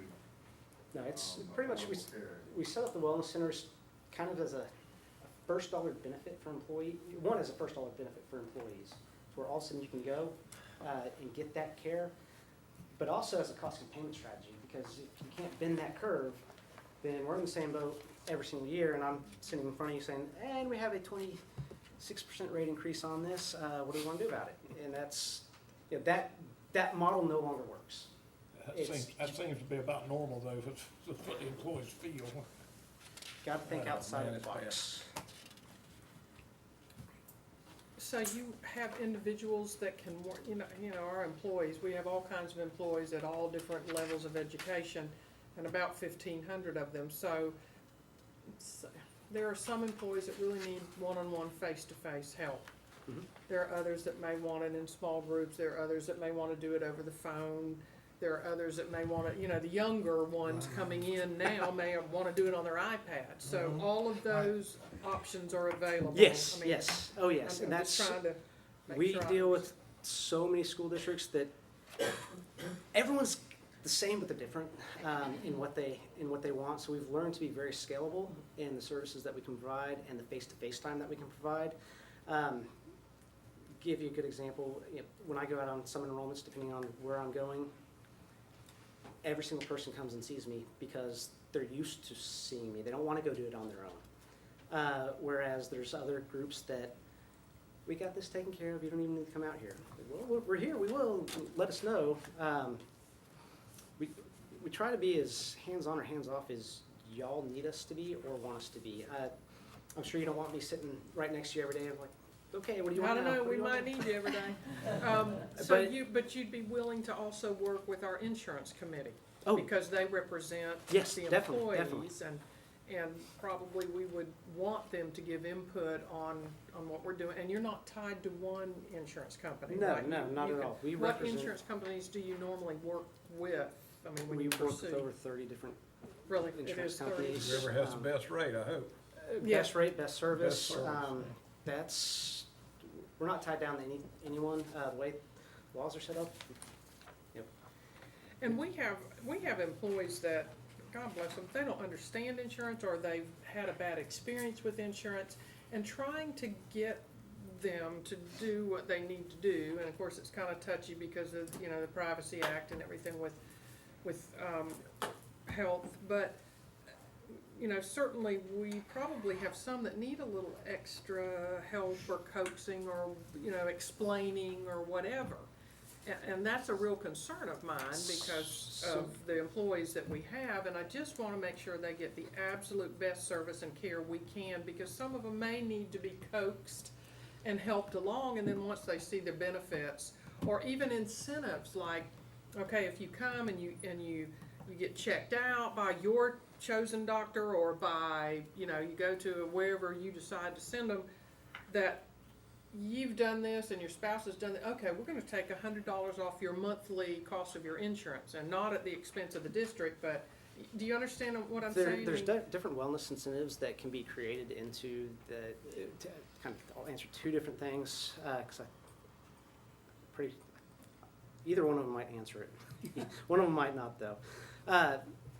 When it comes to, spending time with employees, we see typical enrollment companies come out, they hire enrollers and say, you got 20 minutes per employee, get through them. We don't do that. It's pretty much A lot of personal care. It goes back to do right, do best, and treat others the way you want to be treated. And that's, I don't want my wife to have to sit and, if she needs help, I want someone to help her, even though she does not like it when I talk insurance with her.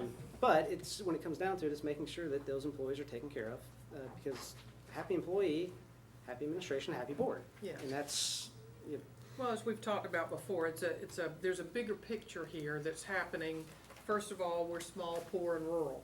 We don't have lots of money. We're not deep pockets like people think of school districts. We have a set amount of money. It comes in categories, and those are the only places we can spend it. And we don't have a tax base like St. Johns County next door.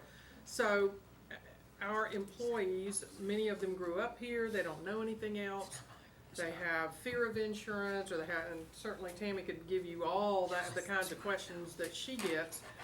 But it's overwhelming sometimes, and it's just trying to provide a more personal service to our employees, I think, is very important. And to have this, the people that can come in, maybe help them with nutrition to help them understand it. I mean, it's so easy to go to McDonald's and do the dollar menu, but that's not gonna help them health-wise. And if they have questions about specific things, that maybe they've not taken time to look at. A lot of employees their biggest concern is, how am I gonna pay for groceries this week? So insurance they need it, they want it, but it's not something they have time really to look at and think about and read about, and they're probably not going to, and probably haven't in the past.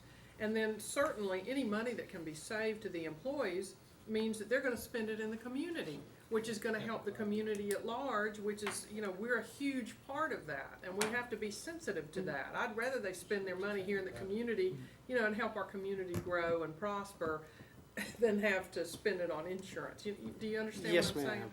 So kind of in response to that is, when it comes to our representatives that are actually out here in Florida, two of them are former educators, and one's a former administrator. So they The don't fourth one that we're understand. talking to right now is a former administrator. 75% of our admin staff are former business managers, payroll clerks. Myself and my brother probably, and two others, are probably the only ones that were not former educators, administrators. Our grandfather was, our sisters are. But when it comes down to understanding the needs of those employees and making sure that they're not coming in and all of a sudden they come sit down next to one of our representatives and they walk away without a paycheck, that's not our goal. Our goal is to make sure that look and say, you're planning on getting pregnant, here are the plans that might help you. If you have the high deductible health plan, here's a supplemental plan that can be added on top of it that's gonna help cover your out-of-pocket expenses. But I look at it and see if someone walking up to me, even though I have cancer insurance on myself, someone tries to give me a hard sell on cancer, I'm just like, why are you wasting my time? And we don't want to waste anyone's time when it comes to that. It's, certain people have certain needs, others don't. Some people have needs that they're not aware they need.